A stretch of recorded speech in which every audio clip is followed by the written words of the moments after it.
Hello and welcome to Critical Tumble, where a bunch of longtime friends and nerdy-ass Tumblr users transcend geography through the power of Skype to play Dungeons and Dragons and become complete goofuses on no trigger whatsoever. Yes, we're changing it a little today for the boogieing Smeagol over in the corner.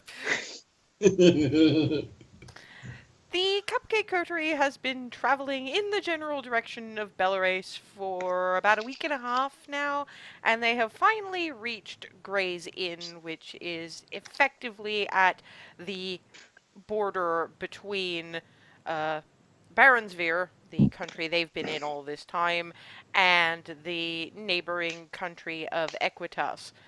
There's a few of them that are going to be so fish out of water in the not too distant future, it's untrue.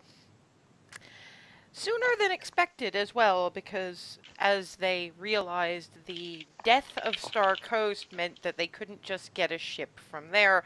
So they did spend 10 days crossing mostly Gray's Inn, the actual barony, to get hopefully some form of transportation. They were informed that there was a quicker way than ship, which would take them from Gray's Inn to Belarys in under 24 hours. They don't know how this is a possibility, but they're going to find out because they did the task they were asked to do as partial payment for their transport, the other part being not mentioning how they got there to anyone in Baronsphere, except maybe Hazel's mother's. Hazel's mother's reputation precedes them rather a lot, particularly, funnily enough, with the halflings from Egref, who are in and around the area for trade delegations, which has got Hazel's unique interest. In any case, this bunch went down into the Underdark to try to find out the fate of a bunch of scouts. Found out that they were probably eaten by a roper. Met a rather interesting, young lady for a drow, but and came back up with the notes on the runes they supposedly saw, and have just about had enough time for bath and are about to have dinner before they are shipped out by whatever means the Gray's Inn folk actually have. Also, Darvin has a command performance that he's already been paid to do. You better hope he rolls well on this. In any case, Die. after quick wash off of various bits of cavern muck and the blood that was on Sigwald's leg, and change of clothes because his trousers are a complete loss after having been nomfed by Roper, and frankly, he's considering himself lucky at this point to still have his leg. They come down in time for dinner at the Inn of Gray's Inn. When they come back downstairs, the place is packed. A lot more people came in from like fields and surrounding shops or what have you to this is apparently where everybody goes to eat. The halfling bunch have still taken up their position that seems to be their table in the corner. The little 16-year-old halfling waves at Darvin excitedly when he comes through. I'm sidling up to Darvin. Pat on the shoulder. Good luck. No pressure. So Baron Laurent stands up and walks over to Darvin, who he's apparently identified as the spokesperson. Poor Darvin is probably missing Nora a terrible lot more than usual right about now.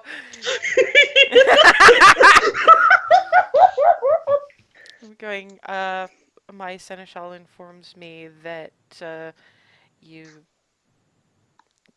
well, you determine the fate of the scouts anyway. We've heard of ropers. We do understand that there probably wasn't anything to find. You left the supplies and everything? Mm-hmm. Yes, as instructed. Very well. Was there anything else unusual down there? No. The runes and the roper. We found one. There may be more. Not sure. But from what we understand, they'll. I mean, from the runes, I guess they will be dealt with. Is that what? I think that was the translation, if I recall. We didn't give you a translation of the runes.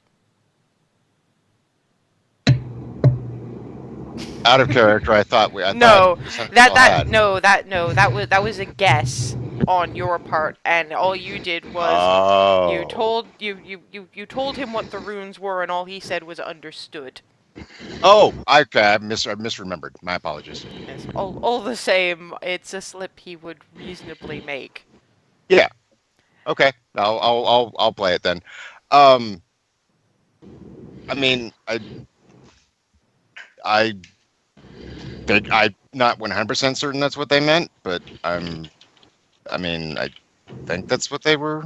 I'm not sure. I come up and clap a hand on Darvin's shoulder. Oh, hey. Make me a deception check, Darvin. This should be one of your better ones, so... Okay. Wish me luck. Let's see. Good luck, you mad. Is the seneschal rolling against a rolling against No, a? That's the Baron. Okay. Yeah. All right. Crap. Lives are at stake. Oh boy. Well, poop.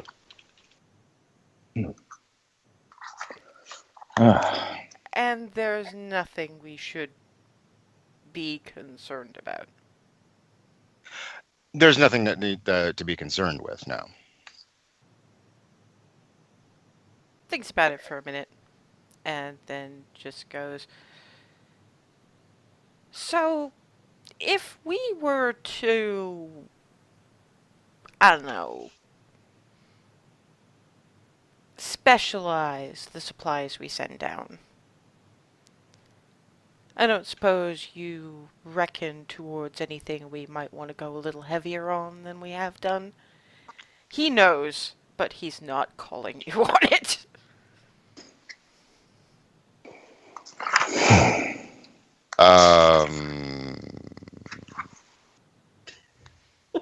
Hazel will recall she liked jam. Darvin. What? Yeah, what? Pulling out and holding up the jam. Waving it. Right. Taking it away. Oddly enough, jam. More jam. Reckon that makes a certain amount of sense. I don't suppose it's a common thing around there. I suppose you just don't expect sweet tooth. Alright. My boy is looking forward to a command performance, but we're happy enough to let you have dinner first. Thank you.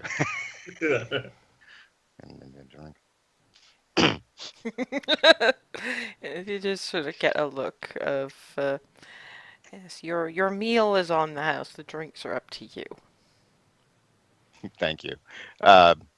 Truthfully, I haven't played to a room this big in a minute. We'll see how it goes. I'll do my best. There's always a first.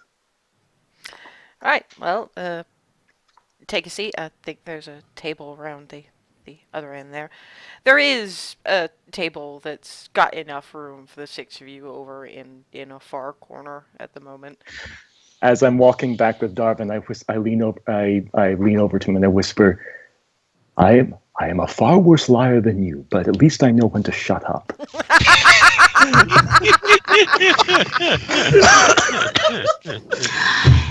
Did I hear that?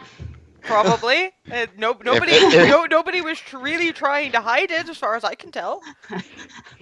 I give Sigwald a kind of a look, like, really? And I'm History would say otherwise. And I'm I'm just saying. and I'm glancing over at Hazel, going, "Finger in the ear, huh?" What? It's like, now I see why she kept doing it. Oh. Um. That may have been it. Yes. When you guys get to the table, waiter comes by with a large tray, a few different dishes that only Remy has actually ever had before. Some of them look kind of stew-ish, but the sauce they're in is a very vibrant red. The vegetables are, there's potato and some vegetables you can't even actually identify, and the whole thing smells spicy as all hell. And there's these fluffy sort of grain things that look like skinny barley. Effectively, effectively you have a curry. So you have rice and what may or may not be mutton in sort of a spicy sauce with onions and some kind of, you can about identify as a pepper, and again, you can smell the heat spice. Oh, boy. Am I at all familiar with this level of spicy? Sigwald's immediately delighted by this. He can't wait. Keep in mind that most of what Hazel has been served has been on a spice level that's not really heard of in Goldendale for the most part, but she's still been raised with younger children with more sensitive palates. So this is new and this is different. Perfect. I need to try this. Oh no! Oh boy. The waiter goes, and drink? You anything from like Sun Tree? We got the Suntree Ale, yeah. That. Same. That. Same. One, but good size. It's just as well. The lighter ales, they tend to be good for this kind of meal. So I'll be right back with a flagon and some mugs for you. And off he goes. And you're left looking at this dish, this series of dishes that there's these kind of flat breads as well, sort of air bubbles, and looks like they've been glazed in butter. So you've basically got naan bread as well. No utensils, mind. Apparently, apart from what you serve. So apparently, you're supposed to eat with the bread. Sigwald knows exactly what to do. He takes a piece of the naan bread, tears it off, and just kind of scoops up some of the mutton and just kind of eats it like a little sandwich. You can actually serve bits onto your own plates because it's large serving bowls and then your own plates. So. Oh, I see. To be fair, I was imagining something different because I've actually had meals like this, and kind of like the family serving style is just like big old naan bread, and then just like And to be fair, it's more Remy who's familiar with this because this is more of a Southern lands thing. Oh, okay. All right. So she's had meals like that on campaign when they've actually been able to settle down in a friendly household or tavern or similar. Sigwald's probably heard of that kind of thing and has seen it done, but he's always been. Should I do this anyway? He's always been. Yeah, he can do that anyway. With this being character. Yeah, he's got the intelligence to figure it out. I don't have an argument with what he's done. I'm just saying that it's Remy who's familiar with, the meal, the spice level. I mean, Sigwald's probably seen it done at taverns and cafes in various parts of Belarys, but he's tended to avoid it because he's always been with a book. And before he well, learned this time prestidigitation, he didn't want to, want to get his things dirty. or the library's things dirty. Yeah. I've never experienced something like this, but I mean, I have had meals where you didn't really use utensils. It wasn't like this, but I mean, not having utensils is not that big a shock, but Yeah. I am kind of looking around going, okay, there's no utensils, so this is a little funky. What do I do? I don't know. So I'm still kind of... He's already digging in, so Yeah, What? Like- you gotta could follow just example. sort of follow Remy's lead. Okay, well, when it, Just doing whatever Remy does. yeah, I mean, when he Okay. grays in, then I'll just... I'm gonna dig in, except I'm gonna be... You know what? Screw it. Whatever seems spiciest, that's what I'm gonna grab first. Oh boy. I'm just gonna diving in with both feet. Okay. What am I rolling? Well, no, this is me rolling fate. Oh, okay.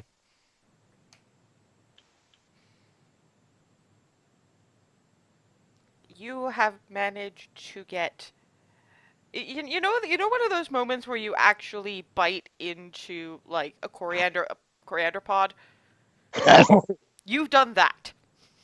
Okay, yeah. So my face is like, I'm I take a bite, and I heard a pop, It could, and red. it could have been worse if your roll if that roll had been any higher. You would have basically had the equivalent of when you actually get the actual chunk of chili pepper.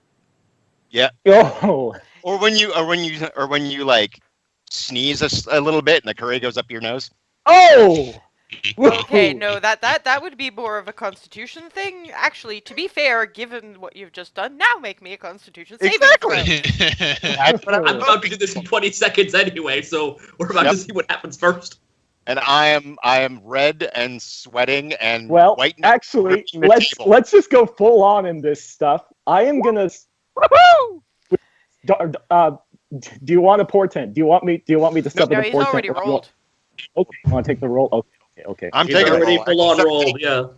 Yeah, All right. if he's rolled, he kind of has to. I mean, it is All good right. anyway. I mean, Yeah, this is What good. you- what This you- is much what you- better than I could. what you've Yeah. what you've basically got is that's nice, but I probably need to poke through it so that I don't get a seed pod again. Basically, it I've was like just gone ham immediately after this, probably simultaneously, not realizing what's going on to my left or right or wherever he is. You So, got a, yeah. you got a chunk of something that's got a sort of a barky texture, and it's still spicy. So, yeah, Constitution save for Hazel. yeah. Oh boy, fun for me. I don't know if I Show can. is here. 21. Okay. I am apparently fine. Yeah, I mean, you're a little red in the face, but it's sort of okay. I probably don't want to eat the bark, but I can't feel my face. This is great. It's probably Rolling making you. again. It's probably making you salivate quite a bit as your mouth tries to like get rid of the spice my oil. sinuses have never been so clean. Wager comes in with the flagon and the mugs, and also has a pitcher of water. Milk might be better. How in the world would you know that? You've never seen this much spice in your life. Well, I headcanon that the Thatchers are not white. Yeah, I get that, but that does not necessarily mean they're not from Baronsphere. Yeah. Well, anyway, but I mean, Okay, let's let the dice decide. Make me an intelligence check. all right. Well, I was actually literally about to say the same thing. Yeah, It's just but let's. clarity's faster, so Well, Fine. yeah. It will probably twig that. Oh, is that why my parents served milk all the time when Sigwald suggests it? Okay. It's just been a bit of a weird 10 days, with smooches and and people with really interesting magic that you're not really sure how they did it, and so your head is kind of elsewhere. But Okay. when Sigwald suggests it, you're like, oh right, yes, because the Thatcher's yeah, okay. Okay. That follows. Yeah, That roll is entirely my fault. yeah, Yay! thing about D&D as a whole is that race does not necessarily translate to culinary the same way it does with us.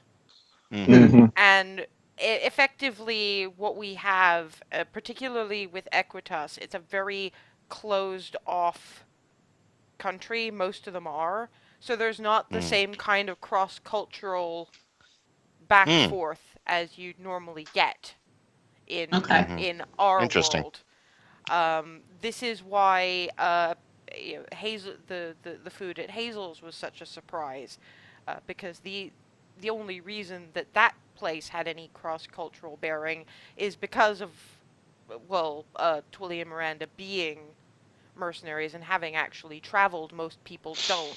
Thatcher's from a podunk town, Hmm. so it's a bit of a wonky sort of a situation, but yeah, I can see how somewhere a few generations back they might have brought in old family recipes, so I'm cool with that. Okay. But sorry, Neat. something I did not know was going on in your headcanon, and eh, unfortunately I hadn't made it clear enough about some of the plot Background. specific delineations. Okay. Anyway, point being, the waiter gives the two of you an approving nod, but looks at the table, which is currently a little bit crowded, and then points out other problem is that milk and ale, not that ale anyway, don't always go all that well together. Yeah, that. Mm. We can bring you some more bread. That helps too. That should do nicely. I love the announcer's voice thing you got going on there. Well, truth is, I've just been playing Pillars of Eternity, and I met Kana, I who haven't. has the perfect. Okay, well, Yeah, I haven't got that far yet. Currently, what I have is a party full of Matt Mercer. Yeah, I saw that. Literally, I have a hired adventurer with the male sinister voice, and that's Mercer doing Chroma Conclave kind of thing. yes, And then we've got the one Eder fighter. and Aloth. Yeah. Eder and Aloth. Aloth, it just sounds like Artigan, and it creeps me out. Anyway, dinner proceeds. Remy's not saying anything, he's probably occasionally looking up at the rest of you like, I am in party full of country mice, my god. Yeah. Well, Yeah. Froseth, Even being the they type call- of dragonborn that's completely opposite of fire, is probably going to try to find the least spicy thing he can. Go for the potatoes. From the looks of them, go for the potatoes. Yeah. Oh no. Am I okay because I'm resistant to fire, or is It's that not. It's not quite the same thing. Fire resistance has nothing to do with capsation resistance. Although new ability. I swear I'm good. I think I know what I'm gonna do one day if we're missing people and we need to do a one-off. I'm going to do D&D Iron Chef. I knew you were going to say that. Brilliant idea. What? How does that work, though? I love the idea. That is brilliant. Anyway. I can't tick it over now though because I'm trying to run something. Anyway, Okay. dinner proceeds. Froseth is sort of going, yeah, okay. Every time they try the meat dishes, they go red in the face. I'm gonna stick to the potatoes and the bread for the moment. I have jerky later. I'm fine. Clarity, to be fair, is probably enjoying it just from the point of view of, yeah, it's hot. My parents have cooked things like this, but they couldn't quite get the spices that they're clearly using here. But it's new and it's interesting, and okay, I can't really feel my sinuses right now, but... And Hazel is just literally, I can't feel my face, this is great. And I Jarvan, am going to attempt to, well, inhale about a plate's worth in one go. It's basically she takes an entire non-bread, slumps the Mounds it. contents of her plate onto it, folds it in half, and then just goes to town. And Remy is watching this like, I had a private who did that once. The looks he got from the family were appalling. God, I hope we don't go to the southern lands because someone would swat her upside the head for this. I'm just watching and consuming and breathing breathing deeper than I have in years. Good heavens, pace yourself, Hazel. Yeah, unfortunately, also because those kinds of makeshift sandwiches tend to be a bit messy, and Hazel not being the most careful individual on the face of the planet, there's sauce everywhere.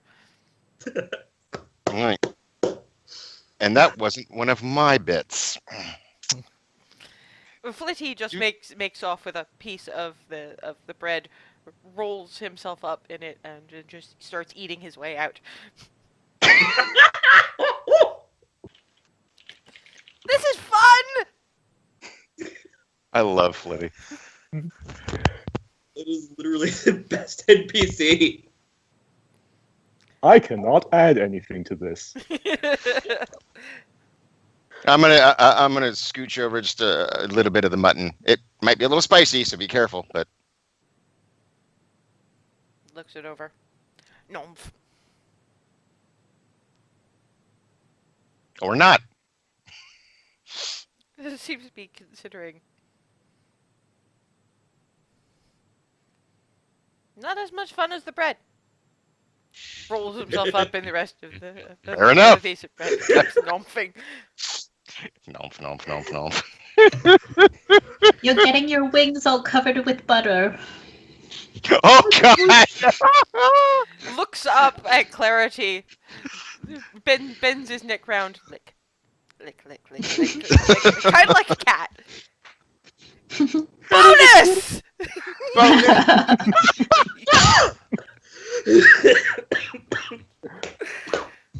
And we've I'm killed surprised you Belarys. said that like that would be a problem for him. Besides, if you're not gonna drink the water, I can just sploosh.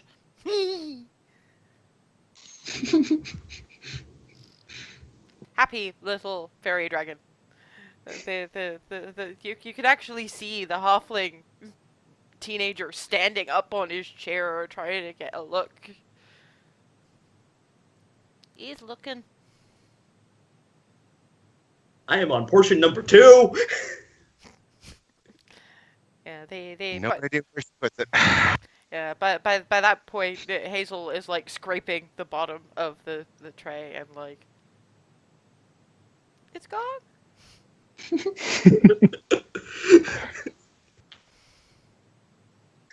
I've got Go! Where did it go? I pulled out the VO and I'm checking it for tune. This is the one with the symbol hanging off of it. Well, yeah, because the other one's still with Ramas, remember? Right. Mm-hmm. I wanted to make certain I still remember that correctly. Yeah. So you see the halfling standing on the chair. You see him bounce with anticipation. Chair wobbles. Laurent sort of grabs him by the arm. No, grabs the kid by the arm and just down. I just nod him. It just sort of sits. It's bouncing in the chair. Bounce.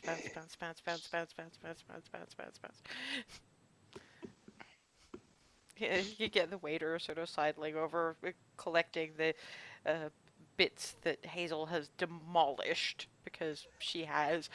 She there should have been enough for a good portion and a half for each of you, but Hazel's just. I got a portion.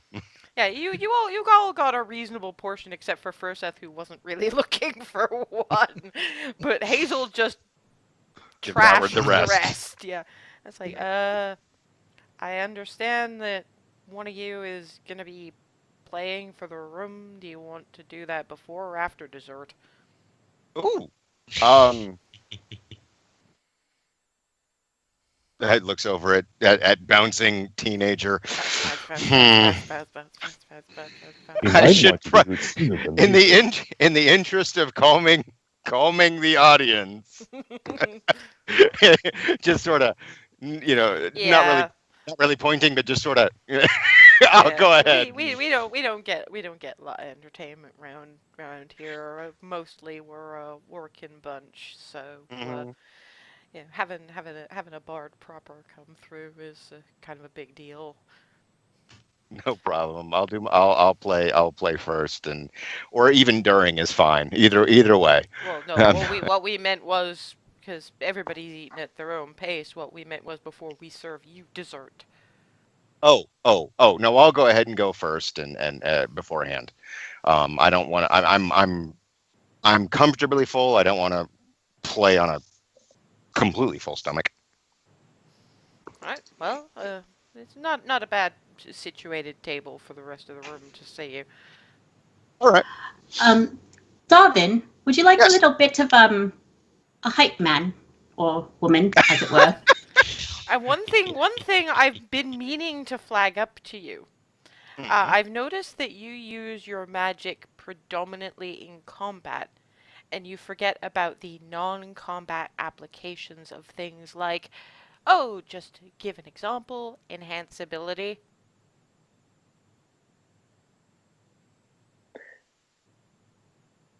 Can Darvin use it on himself? Yeah, that was my question. Yes. Yeah. Oh, okay. Well, let me take a look here. That's Well, I'm going to go ahead and do that while you're doing things. And by all means. Clarity gets up I'm prepping. and goes outside and casts disguise self. Okay. Okay. Oh And- no. Now, as a I- player, I'm intrigued and a little concerned. I look like a fairly well dressed farm girl, human, brown skin, black hair, and freckles, and goes back in and looks over to Darvin and Okay, sorry. Just to pause you there. The five Okay. of you, give me a perception check. Oh man. Oh. Oof. Oof. Do I- 11. Hmm. 5. I am gonna hang on. I'm gonna use my 15. yeah. Heck it. I'm gonna roll for it. I'll roll. All right. 1d. Wait. it's actually an intelligence check Well. against my spell save DC Oh. to figure out whether it's me. Well, Okay. sorry. Okay, but just we'll I'm just leave, saying. We'll leave. Yeah, I'll remember that for the next time, because I wasn't 100% sure and didn't want to pause us by All calling right. it. So we'll deal with Uh, that for the time being. What is your spell save DC? 14. So Okay. it actually makes sense. Remy can tell because she focuses more on the way a person moves than 22. Oh, I know exactly that who. shows- What do you know that? Well, And I he thought can, it would make sense he because can, he's a he can actually sort of see, yeah, that's a disguise self spell, isn't it? And Remy can see how she moves. You three, not a clue. you've just, in all fairness, Froseth hasn't even seen anyone come in. he's too busy trying to calm the rest of the the rest of the burn from the potatoes with the last of the non-bread, which Flitty is trying to share with him. They just saw Clarity leave, and apparently That's didn't all come I know. back. Yeah, I'm just these like, two, oh these boy, two know. more people are coming in. More people are coming in. Oh, great. Okay. So I'm sort of weaving through, and then I pause and look over, and then I nudge some guy at the bar. I'm like, "Hey, is that Darvin Taylor?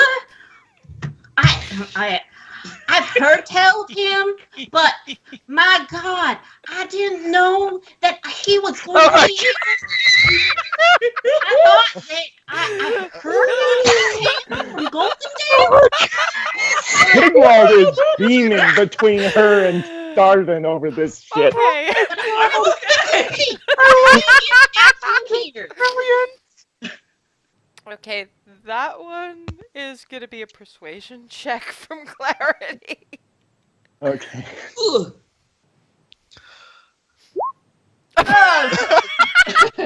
Oh boy. You've managed to nudge Oh. he doesn't look overly well traveled, and he looks at you and he goes, "Who?" Darvin Taylor. I mean, I can't get over the accent. Oh my god. he did a storytelling back in Goldendale, and they just talked about it for ages. And it's, my God, I Yeah, could see it in my mind's eye. It's Goldendale. Their idea of they don't get that much entertainment. Well, I heard about him as far as Star Coast before the shit went down. You heard about that, right? But you know, it's my God, I've been a big fan for the past several months. I took me away to the other places. At which point this And I'm saying this very loudly. yeah, at which point this burly ass farmer turns around to Darvin and goes, "Oi! Bard! This one says you are the hottest shit of this side of the Elven Wild? Prove it!" I am like reaching over, putting a hand on him, and I'm casting enhance ability. Oh, okay. I'm assuming I don't- charisma. Spell card real Yeah. quick. Sigwald is standing up, standing up, kind of holding his hands out, like, stand back. You're going to ruin his stage performance if you yell at him like this. At which point this guy he actually stands up, and it turns out he's a good 6'3" and mostly muscle, and walks over to Sigwald. Sigwald's not intimidated. Sigwald don't give a fuck. I No, think he he's still not, has. he's not trying to intimidate exactly. He just looks at you and he goes, "You don't really know how entertainment of the tavern variety works, do ya, city boy? He doesn't. If they can't handle being heckled, they don't belong in the business." Turns around to Darvin. Prove He's got a it." point. That's Eagle Splendor on him, so advantage. Darvin, do you want some effects to go with it? Like sparks? Mist? Anything like that? The big Let's one- not set the place on fire. Yeah, the big one's looking and going, if he needs that to be impressive. I'm just asking. I mean, the man's right. Thank you. He gives a nod. Thank right. me by performing well. I haven't had a decent minstrel in like months. And walks back to his chair and sits down and arms folded waits. And the teenage halfling is still just boing boing boing. Bounce, boing, bounce, boing, bounce, boing, bounce, boing, bounce, boing, bounce, boing. bounce, bounce, bounce, bounce, bounce. What? I out of character. I can't recall what his name was. The teenager. That's because we didn't name him. We didn't. Okay. Okay. I couldn't remember for certain if we had or hadn't. No, Okay. no Thank one you. asked his name. That's fair. This has been great. Thank you, Mira. So once I've got made certain that the viola is properly in tune, done a quick little scale, I will, I guess, stand on The table's been house. mostly cleared, by the way. Oh, it is. Okay, then yeah, I'll go ahead and hop up on the table. And it's been a week, so I didn't have a time to a chance to get anything actually prepared. So I will roll, of course, but it's a performance roll. Yes, it is. Okay, I will roll. And then this is with advantage, though, This is with right? advantage. Okay, so I'll just roll it twice rather than trying to click things. 16 and 11. Oh, that was persuasion. My bad. The second one was persuasion. I had the wrong one. They're right next to each other, and they both start with B. 18. It's not your best performance, but it's far from your worst. Nope. Yep. What's the approximate thing you're going for? The general gist of it is going to be I'm going to sing about Gray's Inn and my experiences and by getting there, going from Goldendale and the trip and a little bit of the Gollum and the cockatrices. I will, in fact, poke fun at myself a little, being where I got petrified. I will bring that was great. It's great comedy fodder. I'm going to go with it. So there's a little of that. What, just a little beat where he literally just freezes in place. Exactly. Yes, exactly. There's like you got the song going, and all of a sudden you're kind of pop beat. Yeah, exactly. That type of thing. And then seeing the fields and the horses and just. I'd never been any area that wide open and that with a sky that big and then the manor and then and the cliffs and the way it as you're approaching it, how it just sort of as you're getting closer it just sort of rises up out of the horizon, and just really painting the picture of how awesome this place has been so far. Yeah, what Darwin comes out with is it's largely on a canvas of majesty and space. It starts in this sort of a cramped, I am a city boy kind of a thing, and the gradual progression from that to the the tended fields of Goldendale, but that's just like the first measure or two until he gets to painting in music this wide open space, and it covers that for a little while, interspersed with this wide great land has its dangers, but look at its majesty, and here are its people. There's probably a short phrase or two in about the Sullivan plantation, and oh my god, you are so fluffy! Yes, exactly. Thank you. I was about to bring that up. Yes, I love you. And eventually rises to this crescendo of the manor on the cliffs. Yep. There is very much applause. Somebody appears to be passing around a hat. It may surprise people that it was actually the somewhat burly, not quite naysayer, but challenger, as it were. Clarity is cheering way too loudly. Like, woo! Yeah! Oh my God, Clarity, I love you. I told you, he's the best I've ever seen. The burly guy looks at her. I've seen better, but not here. Well, I'll take that. Perception check from all 6 of you, by the way. Okay. Oh boy. Here we go. 15. 5 this time. 5 once again. Oh my God! That is a nat one. Or From Hazel. No, Hazel is just captivated by the picture. So are Froseth and Sigwald. Little less so Remy, but still doesn't really have an ear for music.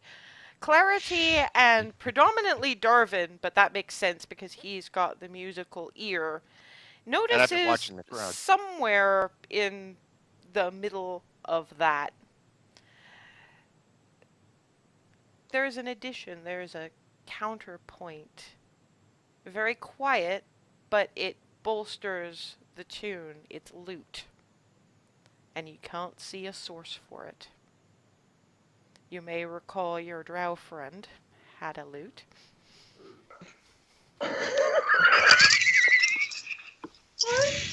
I'm just kind of filing that away in the back of my head because the show must go on, so I'm not letting that distract me. Yep. But I'm making note of it. Well, you're making note of it, and you're letting it bolster as well, because at around that point, people start getting more involved, because her role in total was 23.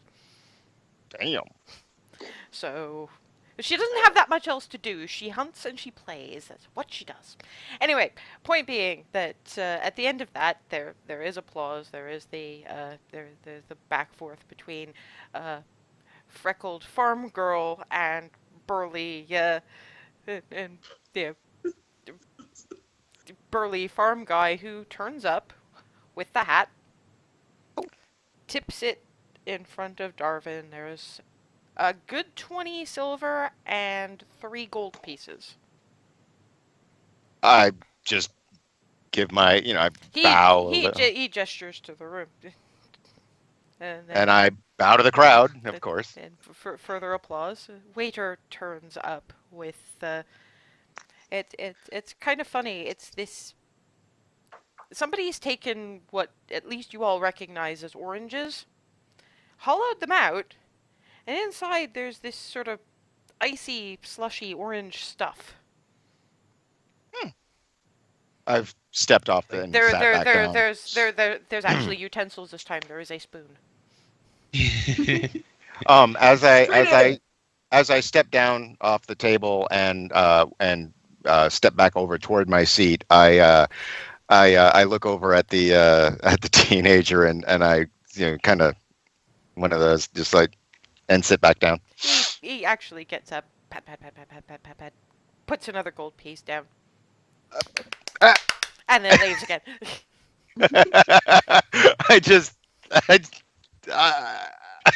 I still don't know what to make of actually getting paid for this. Considering, one of the only other times I've done this, I get paid. That was the whole start to this whole thing. Yeah, exactly. As you see Darvin just looking really bemused by all of this.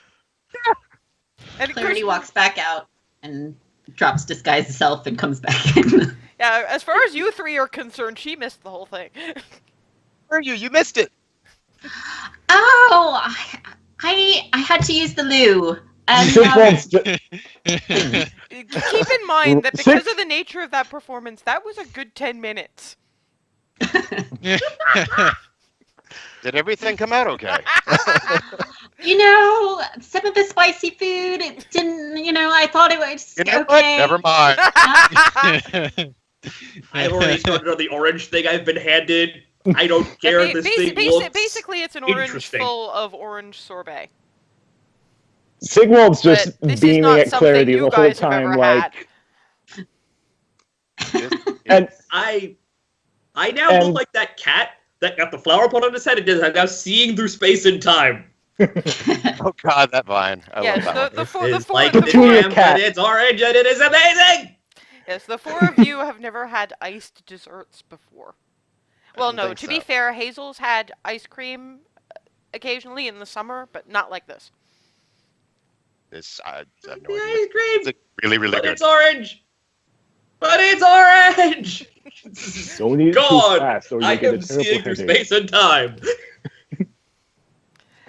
Flitty was actually given his own and is sort of nomphing halfway through it. Nom nom. My teeth I'm are trying to. cold. Nom nom. But I don't care. Nom nom nom nom nom. Seeing Hazel just sort of sitting there, just eyes. I'm resisting the urge to reach over and just kind of go, and just go close eyes. If you do it, no reaction. Like I am fucking ether right now. Am I sitting next to Clarity? Can I conspiratorially lean over and talk to her? Because like, if there's anyone between me and her, I'm not even gonna try. Well, you could say that we never decided one way or another. You've all got right, to all right, imagine well- Hazel's on the other side of her. Yeah. But I'm apparently at least close enough to Hazel to be able to reach over and go. probably across the table from Hazel. Wow! Mm. Absolutely! Wow! Wow! Okay, she's in a happy place. I hope. Need to get more of these. Does Clarity, that? you and I are really gonna need some time to compare notes. Or rather, you're gonna need to teach me. Oh, wow. For someone who has had some fancy schooling, I'm rather flattered. Thank you.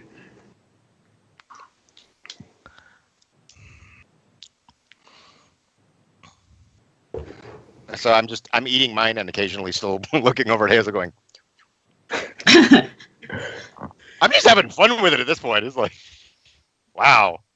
I finally come back about halfway through one of those like, huh? Hey, she lives. I'm watching you. Flitty has finished his and is currently curled up in the orange peel. Key! Kind of like being in the egg again. Boom. And it wobbles and falls over. Oops.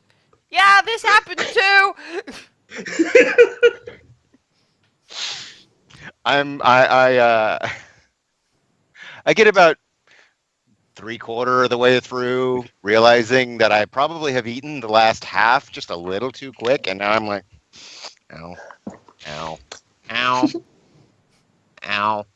Breathe, Dolphin. Emphasize on exhaling onto the back of your own throat, if you can imagine anything like that. He probably can because a lot of what he does is vocal, so. Yeah. So I'm kind of trying to do that, and after a few minutes, I'm like, okay, note to self, don't eat that quick. Dang. Yeah. That head pain comes from the back of your throat getting too cold from eating this too quickly. I know that now. The only reason Froseth, with his overabundance of throat, isn't having that problem is because this is his forte. He'll eat the whole thing and peel Shouting included. icicles at people. Oh my God, you just don't. Yeah, the peel's a bit bitter, but I am aware. I have eaten orange peel. And I see his is completely gone. I'm like, what? You didn't get any? he ate the shell. Fair enough. Okay. It Well, probably that was a- it probably occurs to Hazel at this point that maybe this means Froseth could help make stuff like this. I'm staring. Now I'm staring at him in that whole time and space expression again. Just like, wow. Just right in front of her face. I didn't know Hazel felt this way about Frosa. There will be experiments. That scares me. You.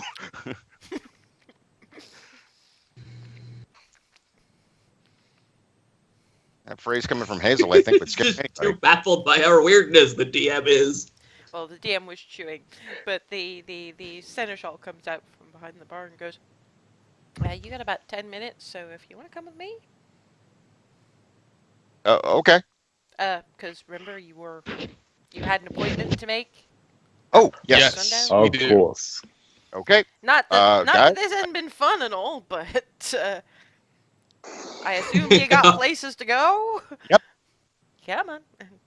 leads you through to the back, and in that cellar, now that you've got a better look at it and you're not aimed further down, there's another door, Oh, which he actually puts his hand on a metal plate next to the door. It glows a sort of a bluish green, and the door opens onto a fairly well lit room for what must be underground. Because this is going to be like under the cliff somewhere. mm-hmm. And steps through. Come on. Okay. Following. Step on through. Same. You come in, there's about 50 yards of stone floor and sort of a stone platform that extends another 400 or 500 yards. Next to it, apparently on some sort of support on it of its own, it's nothing any of you have seen before. It looks like somebody's taken metal supported wood and made these sort of long rectangular but narrow house-ish looking things and hitched them one to the other to the other. Some of them have windows.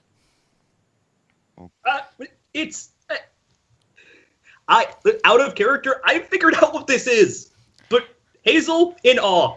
At the front, there's another Is the one of seneschal these. is the seneschal within speaking distance? Can I finish the description? Finish. first? Thank Go you. on.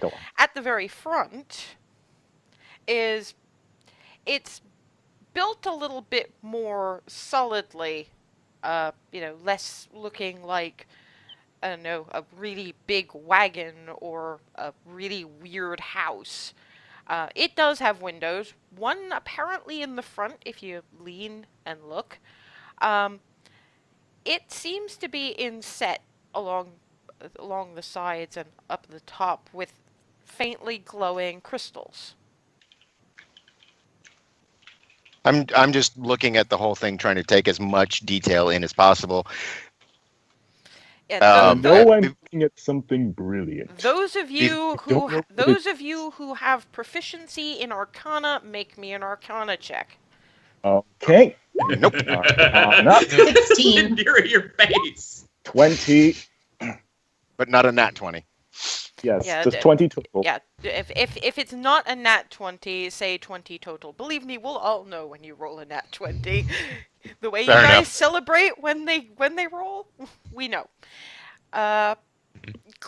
This is a fairly high TN. Clarity can figure out there's certainly some sort of magic involved.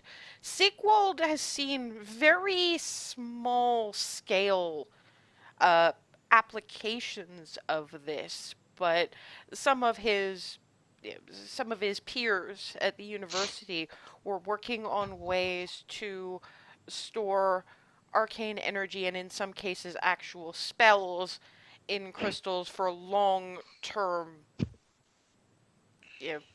use, as it were. This may be why, because you can't really think of any other reason why there would be crystals along the side of something like this. And as far as you can tell, this might be to do with locomotion. This might be a moving thing.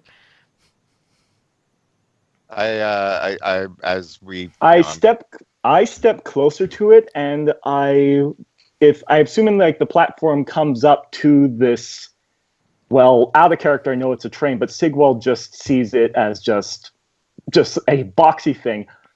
Are there like rails underneath it or anything like it? What's it stand? If you get to the edge of the platform, because let's face it, the engine car, isn't in. The platform doesn't go the entire length of the engine car, just to where the conductor would get in. But if he looks Okay. further ahead, yeah, he can see rails.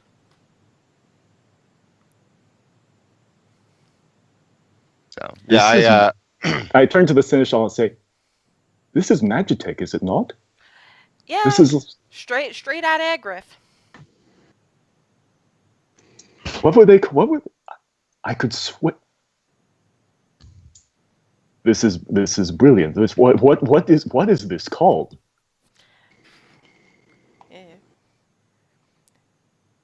Just because of how it pulls, we just call it a train.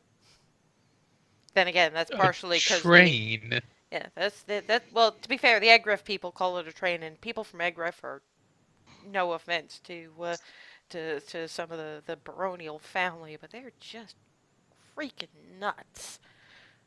I wouldn't believe some of the stuff they come out with. A magic technique. Okay. Magic technological device. Upon realizing we're not supposed to tell anyone about this, I stopped bothering to look at detail because I'm like, at first I was all, and wait, I can't tell any. Damn it! All right, fine. Darwin. Sigwald doesn't care. He's just taking it all in. Yeah, Clarity has her notebook out and is right behind Sigwald. And how does it work? Now, see, I ain't magical or techie or both. I don't know. I just know it does. You'd have to ask the people what made the thing. Well, I don't know the specifics, but I know that there have been some magicians who have been working on ways to store arcane energy within machinery. Within what now? In this case, they've managed to make one that stores arcane energy and uses it to move, just roll itself along these rails. Yeah, work may have been happening in that accent's Belarys. You're from that university. They've been doing that in Egref for a good 50 years. Oh, wow. Well, we're not going to get anywhere standing here talking about the dang thing. Let's get on and go. Well, it leaves when it's time for it to leave, and it ain't leaving for another 5 minutes, so you don't have to panic too much. This ain't the kind of thing where you just say, okay, we're on, you can go now. You have to be here at a certain time so you could get on. Because we're bringing a whole bunch of supplies out to Equitas. You're going to have a half-hour stopover in Egref for some stuff to unload, and then you're going to be on the outskirts of Belarys, and you can get a conveyance from there. Okay. So, let them ask their questions. It's obvious these two, both of them just making note. It's obvious these two were keen. You'll hear a whistle a minute before they leave. All you need to do is, he points to one of the cabin things with the windows. You want to go in there. The one right behind it is for sleeping. Okay. Mostly for the folks, the few folks we got on staff. But mostly it's gonna be you guys and a bunch of saleable items. Okay. My apologies. I wasn't trying to be rude or rush. I just never experienced anything like this, so I didn't know how it worked. But that's fine. By all means, continue ask the questions. Yeah, I mean, unfortunately, I can't answer too many of them for you, but... Clarity's bouncing on her heels as soon as they mentioned beds and being able to sleep on the thing. Well, yeah, you're going to be traveling through the night, so... Oh, yay! This sounds so exciting! You're going running to be over to Clarity, quick hug, running back over to Darwin. Darwin. We can't tell anyone here about it. Once we're over there, you can sing all you want. Also, and the Seneschal goes, also, technically, you're the Hearthheart girl, ain't you? Gee, how'd you guess? You can tell... Vibrating. You can tell your mothers. Two of the quick flights from Egref, originally.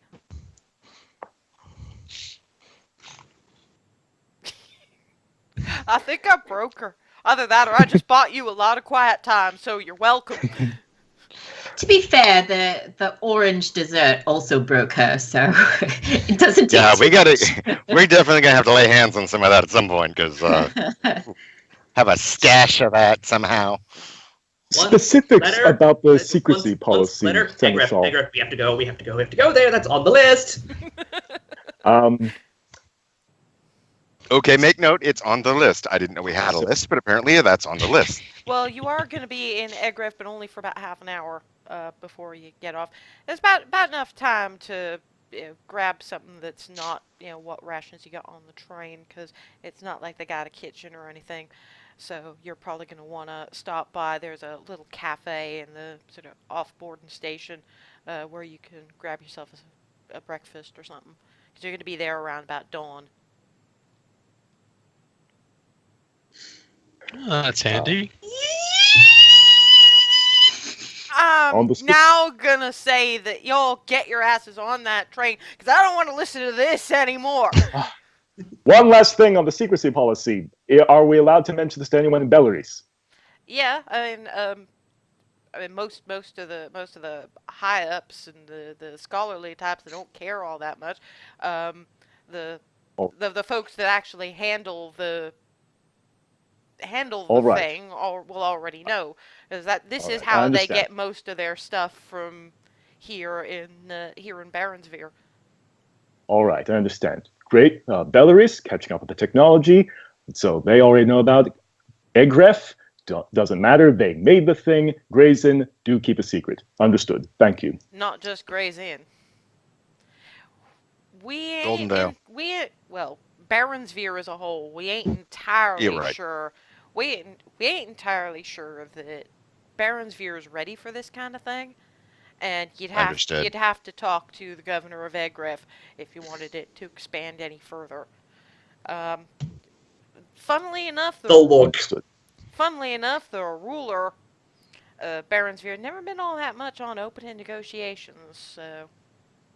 And then again, most of the governors, at the governor moot, they ain't been too interested in talking to the one that runs Baronsvere anyhow. I don't think they quite understand kings, or they don't think too highly of kings, or maybe it's just that king they don't like. I've just stone cold face, just blank, just. Or at least as blank as I ever get. King's a jackass. Which isn't very. You kind of mooted by that. I don't fault anyone outside Baronsvere for not wanting to deal with their king. Let's just leave it at that. Anyway, right. Before this one starts making whistling noises that everybody else mistakes for the actual whistle, let's go. At which point you hear this whoop. Oh, well, never mind then. That would be it. Let's go. Safe travels. Climb aboard. Yeah, you get in, and it's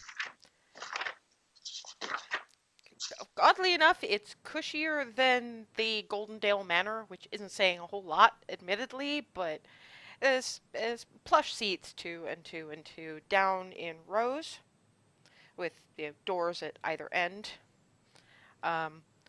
What appear to be racks for luggage at the top. The doors, there's there's those metal pads again next to the doors between each, and if you actually press one to open, you can look down and see where the little house boxes things are hitched together, and you can actually see the tracks down there, which is going to be fun when they in the next one, which was identified as the sleeping quarters, there's just doors, about 3 of them on either side as you go. You open up the doors, they sort of fold open like screens, and there's bunk beds in each. They're obviously trying to conserve space so that they can fit people, but so there's, one bunk bed to a room, as it were. Broseth? Roomies? Well, to be fair, there's 3 on each side. You could each have a room of your own if you wanted. Well, staff. They mentioned staff, so. Well, all they did was point at you, but they're going to need to be working. Fair enough. Never mind then. As you're debating this and flagging up that, yeah, they're actually going to need to be working, and noting there's these pieces of glass on the walls of the actual sleeping cabins. There's a sort of a judder and a sensation of movement. Whoa. Okay. Remy's mildly weirded out by all this. It shows on her face. Sigwell probably puts his hand on the wall to steady himself, or like grips whatever handrail might be around. It's a little bit of a wobbly sort of a movement, but it's something you can get used to, particularly if you've ever been on ships. Yep. But as you start moving, if you're looking at one of the glass screens, there's also some in the sitting area.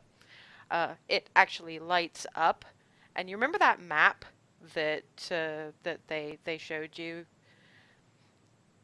There's a representation of that flags up on the glass, and a little dot starts moving in the direction of Egref. That is probably you. How's that work? There's nobody who can possibly answer you. She's just talking out loud. But Is know where everyone we in their are? own room at this point, or? Well, that Or are we depends. still- Yeah. All right, Where well- do you want to be, really? Well, see, I imagine we were in the hall. We were in the hallway, the hallway of the sleeping car. Mm-hmm. I But with mean, one of the rooms open. Yeah. To see the glass and the dot. Now Clarity's barreled into the room and is like poking the map, and I'm like, all right. Well, okay. I'll go to the one across from where Clarity is and open and see if there's anybody in there, and assuming that's not, I'll just walk in. Yeah. And it's only the sun's only just gone down, but as you start moving, of course you're going through mountainside, so black. Yeah. You're probably not going to be able to see anything until somewhere around about dawn. Yeah, I am talking to Clarity, and I'm speculating that this is like some sort of like Magitech variation on locate object, but centered on the train itself. How do they make the little dot move when we move? I have followed them both in there. If I just had to staying near Clarity. guess, the this self-scrying effect updates as the train moves. Seems like a lot of energy for a dot. Do I Perhaps understand any of this? Perhaps they optimize. Probably not. Your magic comes from I walk in the sun. This just seems all too complicated for what to you is just because Paylor said they could, okay? Again, if I had to guess, it's optimized somehow. Perhaps there is something aboard this train that doesn't take much energy to scry upon. Perhaps this isn't even a scrying spell. Since this is on rails, it doesn't mean that it has to figure out where it is on the map. It just has to figure out where it is on the track. Or somebody just sang a song and made it to a thing. Can we just get some sleep? I'm You can tired, go to and sleep. you're hurting my brain. Close your door then, Darwin. To be fair, All right. the walls are the walls and the doors are not that sturdy. So I'm gonna close it. I'm gonna wait a little bit. That's more. I can still hear you. Use your pillow. Have you seen these? They're tiny. Actually, to be fair, the pillows are actually quite nice. Oh, really? Okay, my bad. I was expecting like airline pillows. No, these are they've actually seen to the comfort of those people who actually have to travel this way. It's clearly not traveled very often, so it's not like they're constantly replacing the things. The whole reason airline pillows are the way they are is because they're constantly being replaced. They're Fair constantly being binned, and it's not like they wash and reuse them the way they would here. This is a bit Truthfully, I've more. never actually been on a train like this, so I have no idea myself. Well, I mean, this is kind of like a Magitech, a modernized version of something like the Orient Express, which would take you from London straight to Edinburgh Now I in understand. about the same span of time. Although you are crossing more ground, but Mhm. magic, you can do what you Right. like, frankly. Mhm. Okay, eventually. Okay, Sigwald and Clarity, make me Constitution saving throws. Uh-oh. Uh-oh. Uh-oh. This Uh-oh. is Oh just to boy. Oh boy. Ah, 5. Okay. Constitution. Let's see, where's oh, here we go. Constitution save. 20 again. Bastard. Sigwald's used to all-night study sessions when he's really into something, so he can stay up basically all night if he wants to. Clarity would love to, but she finds herself yawning within the next 15 minutes. Because it was all that... Suppose they have a whole room full of diviners. And Crap. somewhere about, Bad. yeah, so somewhere 20 minutes in, it really is just, well, I had no idea that doing that accent would get that much out of me. Thud. This is tempting to put her under the bed. Yeah, eventually, whether Sigwald keeps poking his or not, you all retire to your separate rooms. And is Sigwald going to try to get some sleep? He is gonna try. Well, he can if he He's- wants to. I just... Yeah, he's definitely gonna go to sleep. But before he does, he's gonna be turning over what's gone on at Star Coast, since he's getting close to Belarys, and he wants to have his report on what actually happened in Star Coast ready. Yeah, he's given that role. He's got enough for significant, proper mental awareness to get that done before he goes to sleep. Clarity, unfortunately, tuckered herself out at the inn and is sort of, no wonder I haven't been making my intelligence checks. Thud.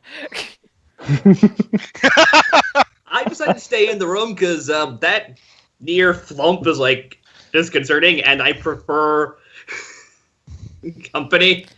Okay, so you guys wind up bunking together because Hazel, without her clarity, is apparently not a thing. But there is not going to be a rogue cleric cuddle pile because the beds are too narrow for that. Yep. I'm just on the other. Given how Hazel wakes up in the morning, that's going to be fun. Anyway, before you travel, you get your sleep. Froseth being Froseth and not having stayed up to make a mental report is the first one up. It's still dark outside the windows when Froseth wakes, but when he moves, the lights in the room come up fairly dimly so that he's, it wouldn't disturb anything. He's not alone in the room. There's this creature thing. It's not very big. It appears to be made of dust.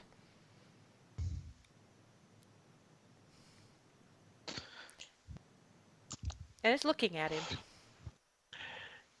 When he notices it, he just kind of stands there and stares at it, waiting for it to do something. It boops him on the nose.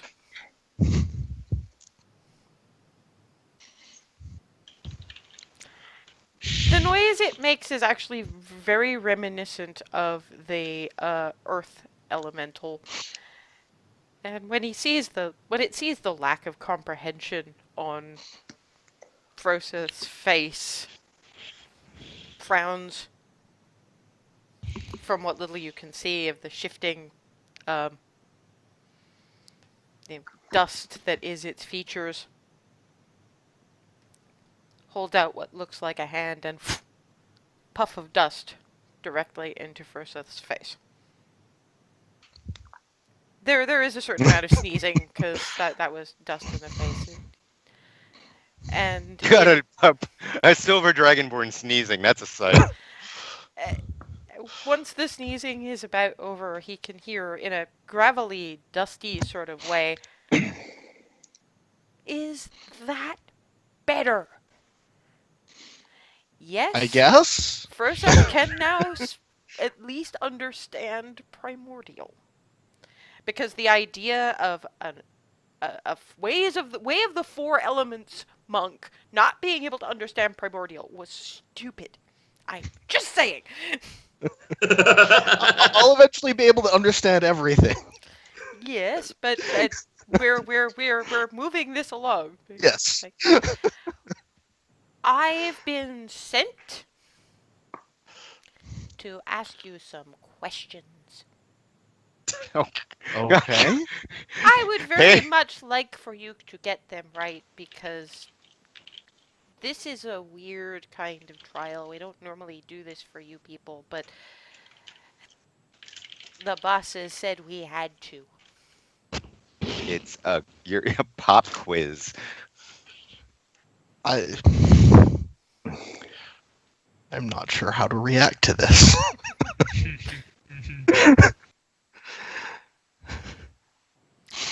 You've been attuning. Yeah. Okay. To you, what is fire?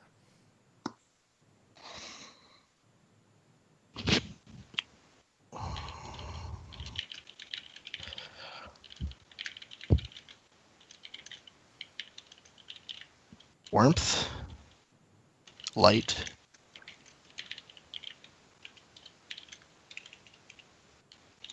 Here's a hint. Think back not just to what it is to you physically. Think back to what you saw and how you saw it.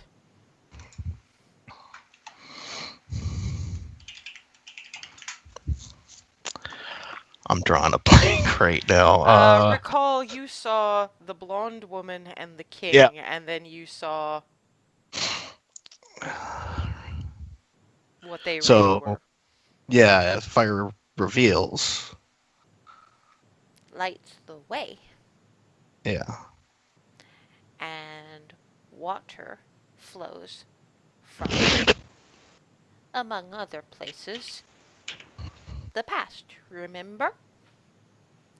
Yeah.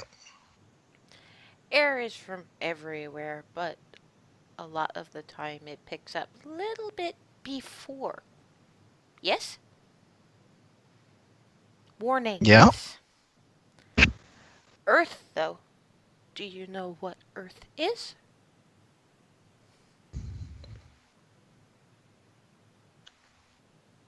No, of course you don't. But you're starting to. It does the little poof again, and the train fades for Furseth. And what he sees instead is Hearthhome. A little bit before dawn still. Actually, a fair bit before dawn, given the amount of east you've traveled. Little flashes. Twilly and Miranda just starting to get up. Skylar sort of as duvet burrito in the room with the rest of the girls. Mostly it's Sunshine you focus on in the boys' room. He's sort of flying circles, recon around the room. Evan is apparently already up and sneaking small bags of what one imagines are sweeties under people's pillows. Fucking ninja. Earth is roots as the vision fades. Earth is home. Okay.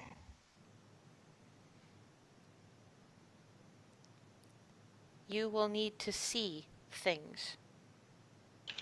And those are what you need to call on when you need those things. We kind of figure you've traveled way deep and way high and way wide. You're there. You just need to get your head around the fact that you are there.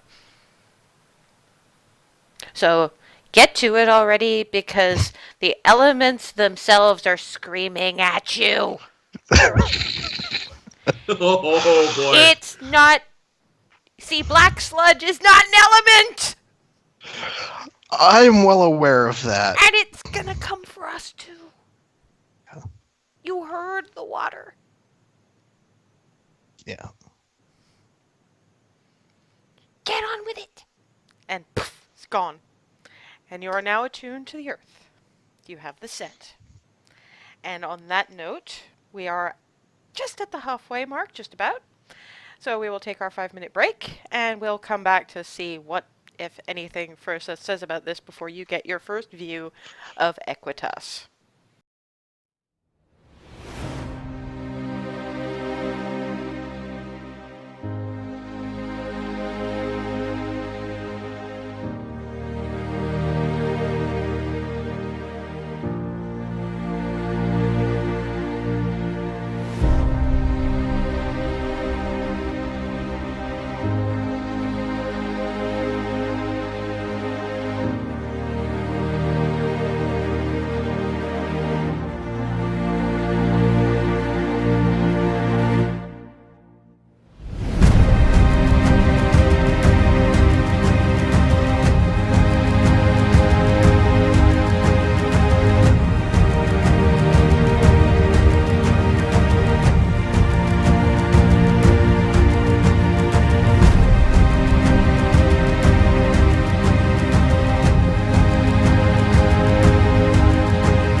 And we're back. Furseth has just had his visitation, and probably going to be very hard to try to meditate on a moving train, even if he didn't have stuff on his mind. Sigwald's probably about awake by now. Mm-hmm.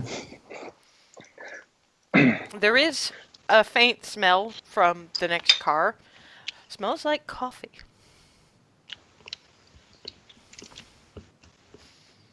Mm-hmm.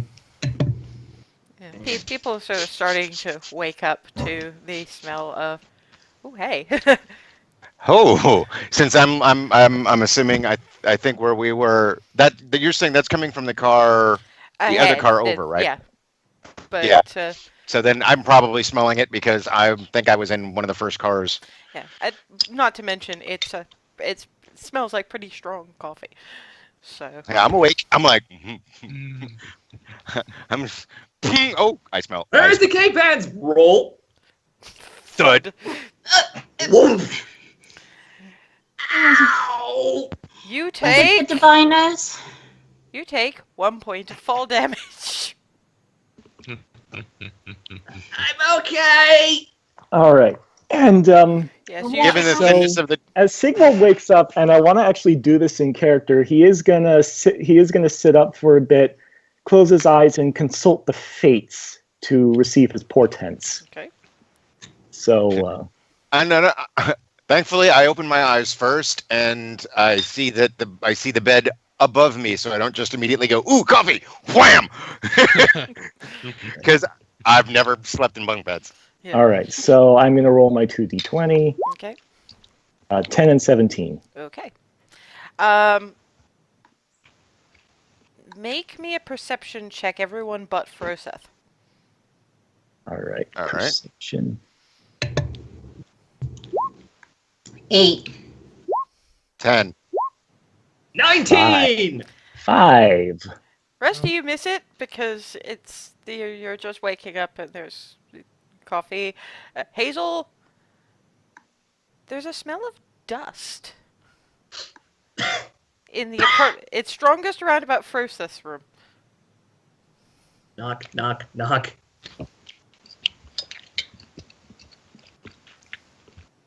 Open the door. Yes. It's You okay? strong. It's stronger in there. There's actually sort of a poof of dust on the carpet. Something happened, didn't it? Yes, I had a visitor last night. Oh. This one didn't try to kill me though. So Oh, good. I think we would have felt that, wouldn't it? A thud, thud, crash, crash, that sort of thing. I would hope so.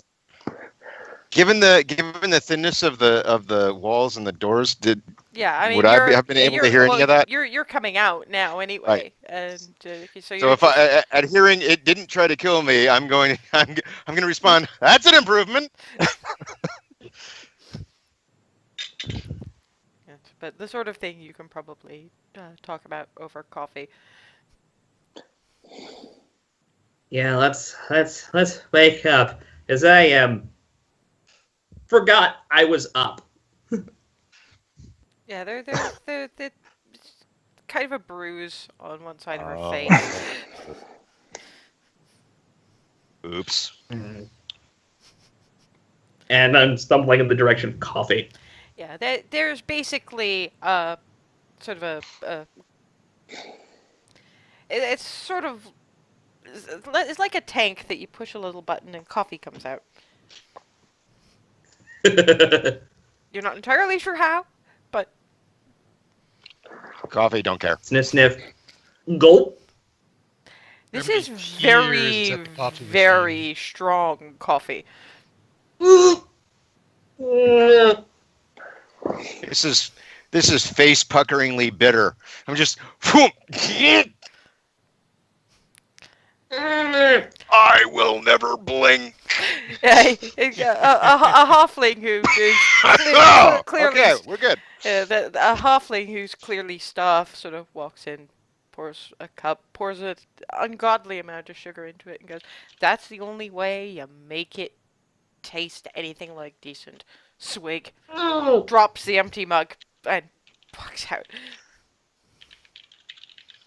I am doing what the staff member just did. I've had my. I'm putting my cup back and I'm walking away. I downed one real quick and I'm like, yeah, I will never blink. Yeah, you've got seating arrangements there as well. There's a couple of them in the middle that are sort of 4 and 4 with a table in the middle. So you can sit sort of as a group if you want to. All right. Yep. And wherever everyone else goes, I am situating there too. Yeah. Sigwald at this point is like using like the remaining pages of his former spell book, the non-enduring spell book as a notebook now, and he's just like kind of scribbling away like. Yeah. Is Froseth, once he manages to get his tale situated, going to say anything about last night? Well, it's already been started, so may as well once the group is, kind of together. Right. Now, after the coffee starts kicking in, and I look over at Frozen. So, wait, huh? There was another one of the things that he does with the elements. Just this time, it didn't try to smush him. Wait, wait. Let Froseth. It's was like a little earth elemental, only made out of dust instead of rock. Okay. Clarity, and Sigwald Arcana checks. Okay. 20 Arcana. total. All right. Well, she's got this covered. 18. Well, you both do. That sounds like a dust mephit. A dust what? Mephit. Method? They're MEPHIT. Method. You usually find them in the elemental planes. It's not often they come here. When something big sends them, they'll come. Or when there's a panic over in the elemental planes, they'll come. But mostly they just hang out in the elemental planes. So Sigwald takes a deep inhale, something sends it, or both. You never know. That's not good. That's a big deal. What's a big... It might not be bad. Well, But it's a the big kind deal. of creature he's describing, they usually hang out in the elemental plane and don't really leave unless there's big things afoot or something sends it. I mean, it could have just been sent, but Well, it did talk It could about be the something. boss. Yeah. So, not apparently so long that- story short, it Too late. was sent to ask me questions. Okay. Some basic my understanding with the elements. It showed me through the earth back at Hearth Home. Well, By the everything way, okay? Evan is sneaking the other kids' candy. Of course. Is everyone okay? Yes, everyone is fine. Okay. Why was it showing you Hearthhome then if nothing was wrong? Question. It was a demonstration of what the connection to Earth means. So Earth shows you what? Farm? They're gonna make you say it. They can guess all day. He's not. So Earth shows Hearth home. That's showing you where your home is, isn't it? what you're connected Given to. given Hazel's wisdom score, I'm just giving him that one. Okay. Well, and given that is kind of the whole point of Hearthhome is it adopts strays and we're nothing but strays, so it makes sense that that's home. What do the other elements show you?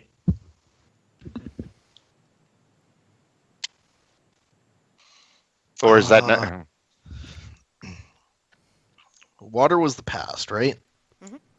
Yeah. So water shows the past. Fire lights the way. Lights the Air way. is Shows the kind of- future? There is sort of a warning. So yeah, Hazel's kind of got it. Kind of, mostly. That works. And the air is just kind of everywhere. Less solid. Show. A wild card, you might say. Mm, Sorry, never mind.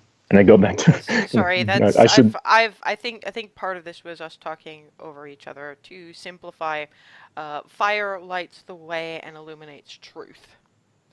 Water flows from the past. Air is carried everywhere, but in your case, its big deal is that it can serve as a warning, a bit like Sigwald's portents.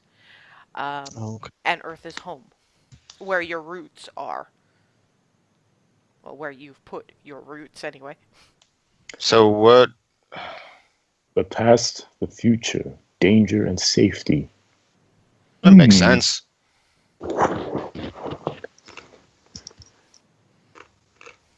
So wait, so then what was the end result? Or was there an end result? That's really all. You're not going to tell them you attuned to Earth, then. Well, I thought that was assumed with the thing, but yeah. No. I have don't have any absolutely idea no what you reference referred to any of this.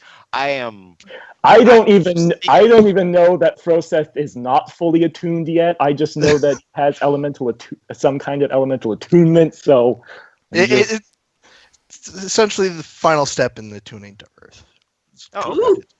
So we won't have any more Earth elementals popping up out of nowhere to smash you into the ground? Because that was getting a little too close. That was attuning just a little too close to the ground. Just saying. I like Well, you not Lock really in the my sun, choice. the sun says you're worthy. I basically poke Froseth in the forehead as best I can, reaching. Hey, you gotta get past the nose first. Yeah, like I'm trying and probably failing miserably. Is that a dex check? Like boom under the chin. Is that a dex check? Do I have to like try to? Nah. That's actually an attack versus Froseth's AC. Seriously? Mhm. Yep. If he's actually trying to avoid it, then yeah.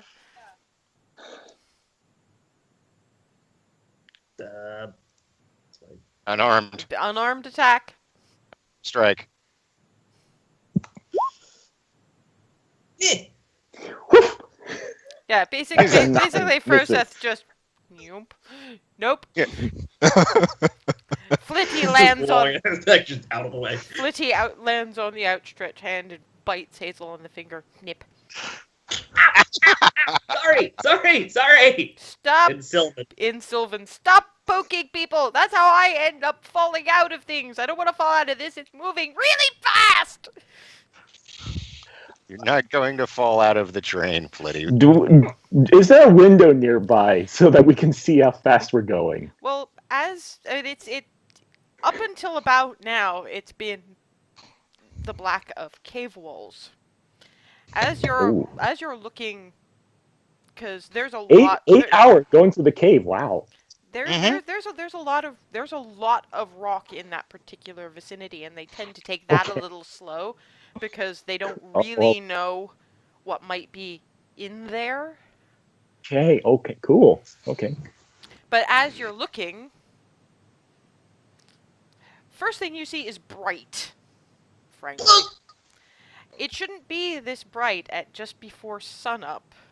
Oh boy, start stabbing pain. Not quite that bad, but just it's a closer approximation to daylight than you would have expected when you can actually see that there's still that last fading bit of twilight ahead of you. Looking out the window, you see the reason why. You're passing by. Well, you've passed by cliffs, and if you look behind you, you see there's a lot of buildings built into the cliffs, like Gray's Inn was. The architecture is a little different, it's a little more ornate, but spreading out underneath you, you're on a raised track some 30 feet up, and below you, sending light up, is what looks like effectively bottled light. If you look, there's little dots of it along the roadsides. There's a lot of road. There's a lot of city. This makes Star Coast to look like a village. It spreads out for miles. Wow. And Sigwald's kind of used to this, because Belarys is bigger still. But this is a good 5-6 miles worth of city. Is everything in Equitas this big? Ye flippin' gods. Probably. Yes. And Yes. to be fair, Belarys is bigger. Yes. Some Some places bigger still. of the buildings. What? Some of the buildings are actually tall enough for you to be able to get very brief glances at the windows as you pass by. These are 4- and 5-story buildings. And they don't look like manors or anything. The thing that does is a good 8-story edifice. A little ways to the north. It's built, for the sake of our argument, something along the lines of an Inca temple. It's sort of pyramidal to a no pun intended to a point, but it flattens out at the top as a sort of an open platform with what looks like a wall around it, and weirdly enough, what might be gazebos in the corners, but it's a big, big, big building.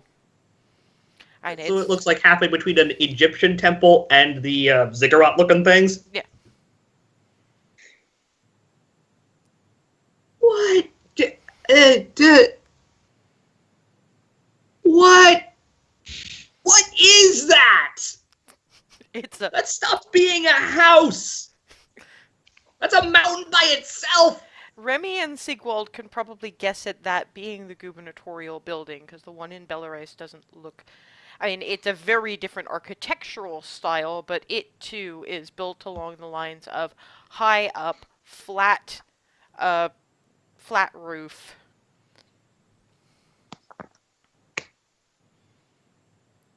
So, I mean, you can answer Hazel or not as you like, but she's just... Well, Hazel, that especially large building out there, that is probably the city hall. All those other large buildings are, yes, the city hall where the mayor and the staff, where the governor and their staff meet to discuss So it's administer. like the manor Administer. in Goldendale. Yes. One person lives in that? No. As far as you know, anyway. As far as I know, no. Several people live and work there. The train is starting to slow down now. You see you're approaching... It's another one of those high buildings. It's taller than where you are, but it's built to actually accommodate the train coming in. This must be the docking point at Egref.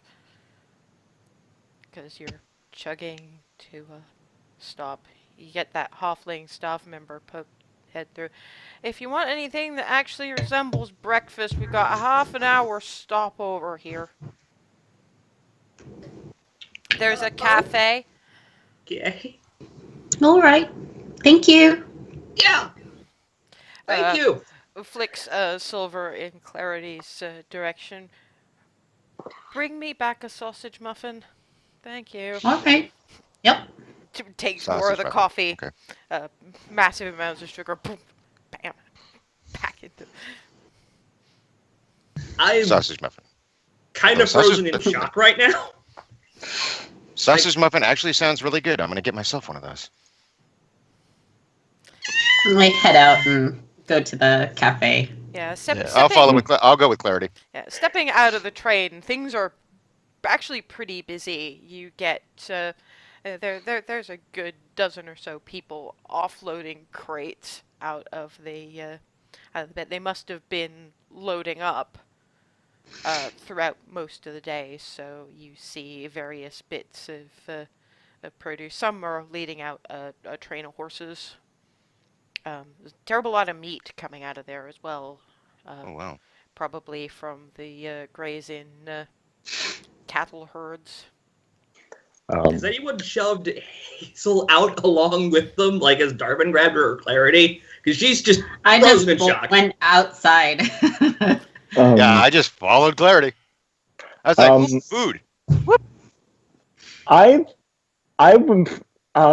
probably looking around doing a head count to see where everyone is, and when I probably spot Hazel and I go back to her and say, come along, Hazel. I know this is very overwhelming, but if you ever need to, just look straight ahead. Okay. And I'm just following now properly. Yeah, walking past all the unloading hubbub, because there's an awful lot of hubbub. They've clearly got this down to a fine art now. A little ways past that, you find what is effectively a window with a sort of countertop and a few stools, and the smell of sausage and some sort of bready thing, but a little different than you're used to, an egg and coffee and tea and that kind of thing.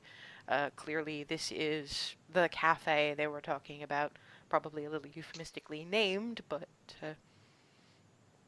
and yeah, Right. there's no torches anywhere in here. Everywhere is lit by these globes of trapped light, either stuck to the ceiling or in sconces on walls. That is okay. You know what? No, I'm just food. Yeah, good plan. Very good plan. Just food. Little suns everywhere. The Little. The individual manning this particular cafe is actually a brownish-skinned dragonborn, which, according to Torin's description, is one of the mixed bloods, as it were. Looks up, raises a brow scale at Furseth and goes, "Ah! Well, hello to you." Suns everywhere. What is going on? I see you have not been to Equitas before. That would be correct. Well, We have not. welcome to Egref. Comes from here though. What? What had her running around after this? I am Camlan. May I take your order, please? What sorts of foods do you sell? I've never been here, so I don't know what you sell. Well, we mostly cater to these people, and they're coming and going very quickly. So we deal in foods that are essentially put between bits of we call them muffins here, but they are not what you think of when you think of muffins, and holds up a round bready looking thing. Is another kind of muffin. All right, I will fair take enough. one of the. Yeah. Yes, and we put in there egg and either sausage or bacon, and we have these things, and he holds up. It's this weird kind of patty that looks like it's diced potato but deep fried. We call them hash browns. Yes, I have basically made a McDonald's. I love it. Oh,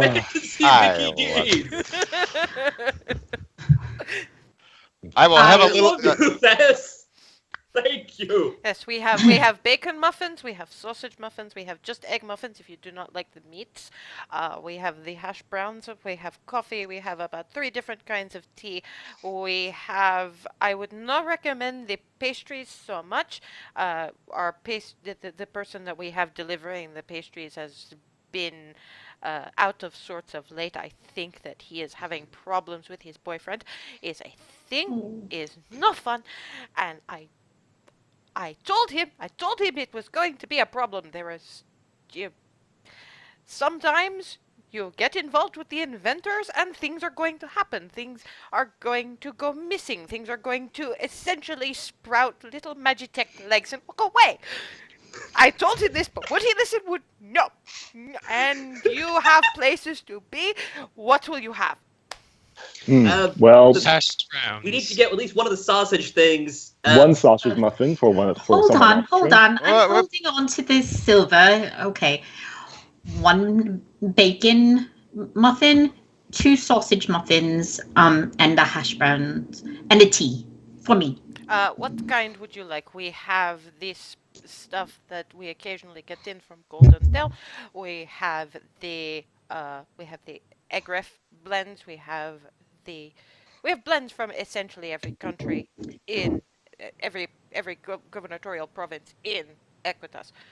So I will try one of the Egref ones. a marvelous choice. We put in Okay. a little bit of cinnamon and some rose hips and some orange rind. Is a sort of a warm and fruity kind of blend. And Sounds delicious. It does. You know, I will have a sausage and egg muffin, and the hash browns, and some of the same tea as well. That sounds lovely. I'll have a bacon muffin with hash browns and some golden dale tea. Does this one have words? Usually too many. I'm a little confused. She is overwhelmed. Once she starts talking, you won't be able to stop her.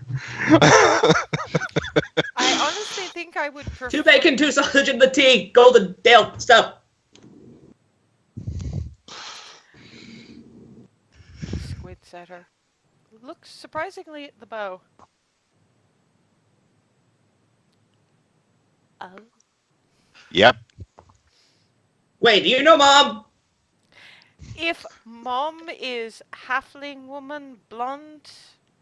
I'm just nodding. I nodded at the expression when he was like, "Oh," I just was like, Little bit of the cheeky. A little bit. She used to wear that as sash. Pointing at the bow. mm-hmm.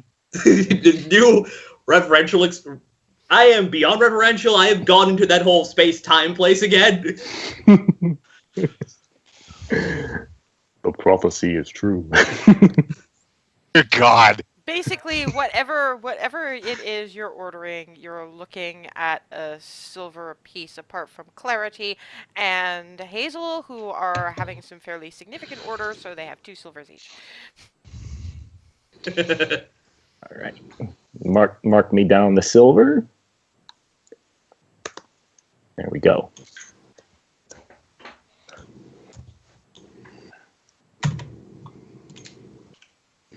Does that include the silver that I got from the That was a separate thing. You spent Okay. that on his muffin. And, Okay. so yeah, you've now got about 15 minutes if you want to sort of, because there's your little food kiosk cafe thing, and then there's a set of double doors. Glass panels show that it's starting to lighten up a bit more outside, and the trapped light in the globe is actually starting to dim in response. So you could actually get a more stationary view of Egref if you stepped out for a couple of minutes. I'm gonna do that. I'm gonna step out and just sort of do a 360 and take everything in. It's not so Following much and so much a imitating. 360 because to your backs is still wall, but once you get out Well- those doors, what you have is a balcony, and you might get more of a 180. Okay. of- Well, yeah. I mean, like the whole vista. You know.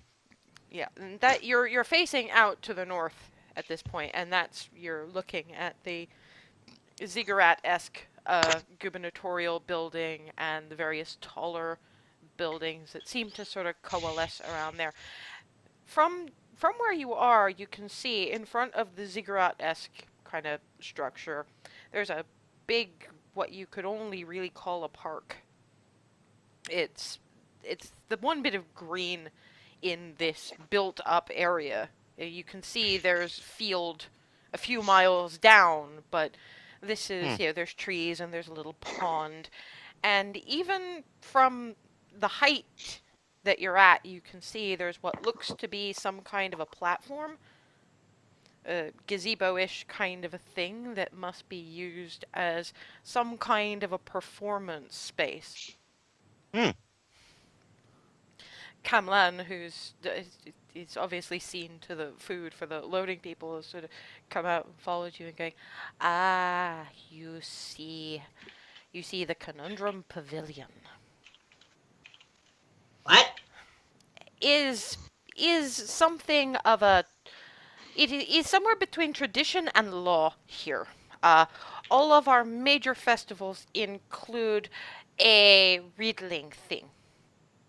Ah. Some of the finest minds in all Egref. They come and they riddle with the governor. The governor. The governor. Interesting. Governor is Calétienne. There are rumors about Calétienne. I apologize if I am a little bit vague about this one because we are not entirely sure what Calétienne is. Not that we mind. Egref is nice. There is very little in the way of crime apart from those pockets in various bits of alleyway, but everybody lives with that more or less.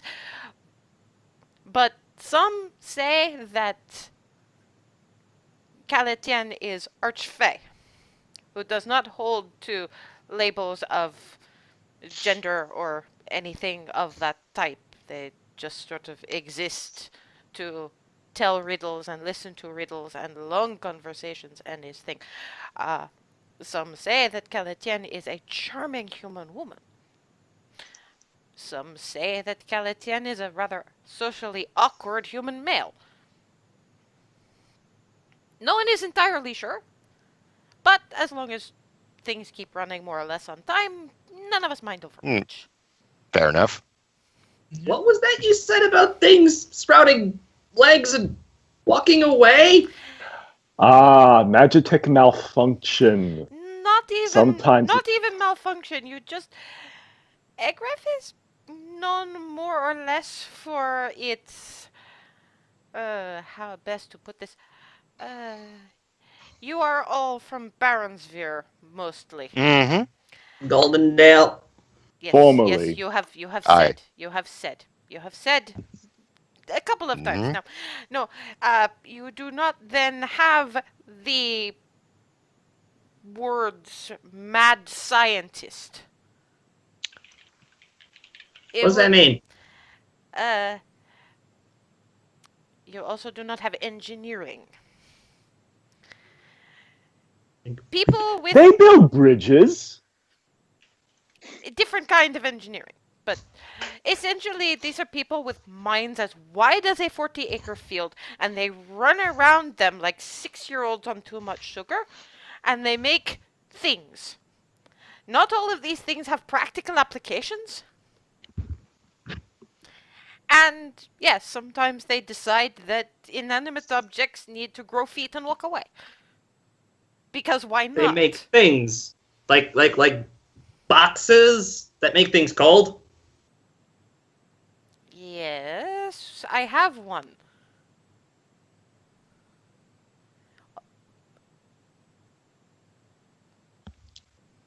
Things I need to ask when I'm home. Add it to the list. Yeah, list. The list is getting very big. She has started talking now. I should go back to work and Yeah. You should take your look and start heading back in the general direction of your train. You probably do not want to miss your train because Yep. Of course No, we not. do not. I do not know if they would let you on to the next one. It's probably going to be different stuff. How did you get onto this train anyway? We do not normally have passengers, particularly not ones wearing as much metal as this. Pointing at Remy. It's a long story, and we have to get on our whatever On our it's way. called, the train On our way. thing. We seduced a lot of people. Deception check. Good job. And I'm just. Perfect roll. That's so Nat funny. 20. turns around to Clarity. Holds out his hand. He bows over it and then says, "You want to go to the Rose and Bower. They will love you. And you will make so much money. So many monies will you make. Onward Thank you. with your, I assume, bodyguards. And You have with you a regular healthcare advisor. Not many people in your profession do that. Well, it's the smart thing to do, isn't it? Oh yes, yes. We have heard of this one tiefling bard though, and Oh, amateur. he is known throughout Egref as walking social disease vector. Was he purple? Yes. Yes, he is a terror to my profession. I tell you this much. The Rosenbauer, he has standards, and they would not hear of him. I hear a rumor that he went into the barding thing because reputable individuals of this type, they would not have him in their associations. Well, for good reason. It's just you have to have standards in this profession, or you won't live anymore. It's Exactly. appalling. And you dress well for the traveling as well. You do not find very many who are sensible enough to do that. At which point you hear whoop! Oh, you should go. Go, Yep. go, go, go. Here we go. Yep. It's good Yes, to we meet should you, go. Cameron. Safe travels. Very good talking to you. That was unbelievable. Oh my god. Clarity. Oh, Wow. You get onto the train and you do see the halfling who's waiting. Please say you that was bye. wonderful. Thank you. Third mug of the coffee. Thump. Entire muffin. Thump. Pads off back to the front.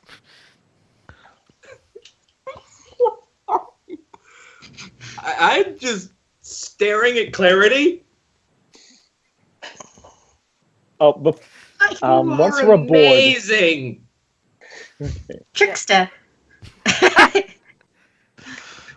Watch hug. You are incorrigible. A little bit. Well, now that disturbing image has been implanted in my mind, I need to assemble my report on the Star Coast incident, and I would like everyone's help. Okay. Because as much as it seems the villain has chosen me for some reason, I'm clueless as hell. So, Admitting it is the first step. I should hope so.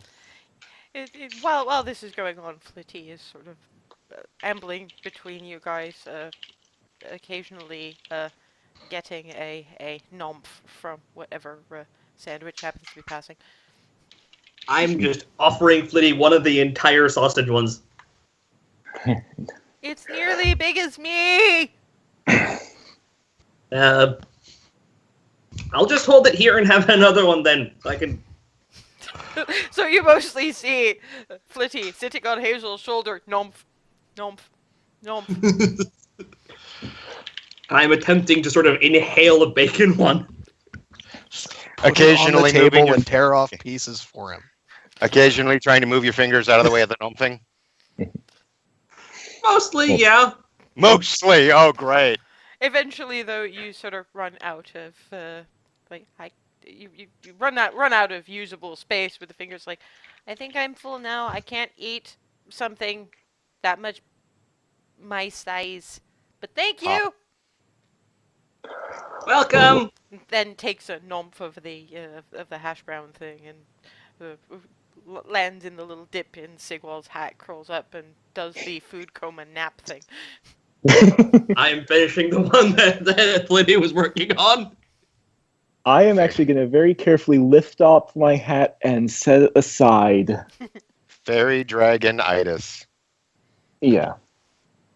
So that if I'm suddenly jolted or anything, she's out of the way. Key. Damn it.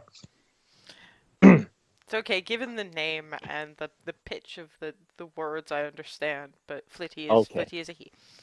All right. Sometimes I remember. Yes, you Anyway. do. Anyway. All right. So the whole Star Coast debacle.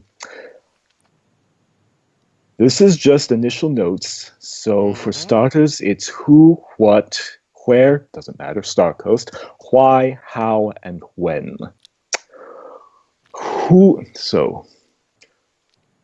Who seeded the corruption? We already know it's multi-headed jerk beast. And the Baron, Using who the I think king she to may do have made so, crazy. who is also a dragon. Employing the king. All right.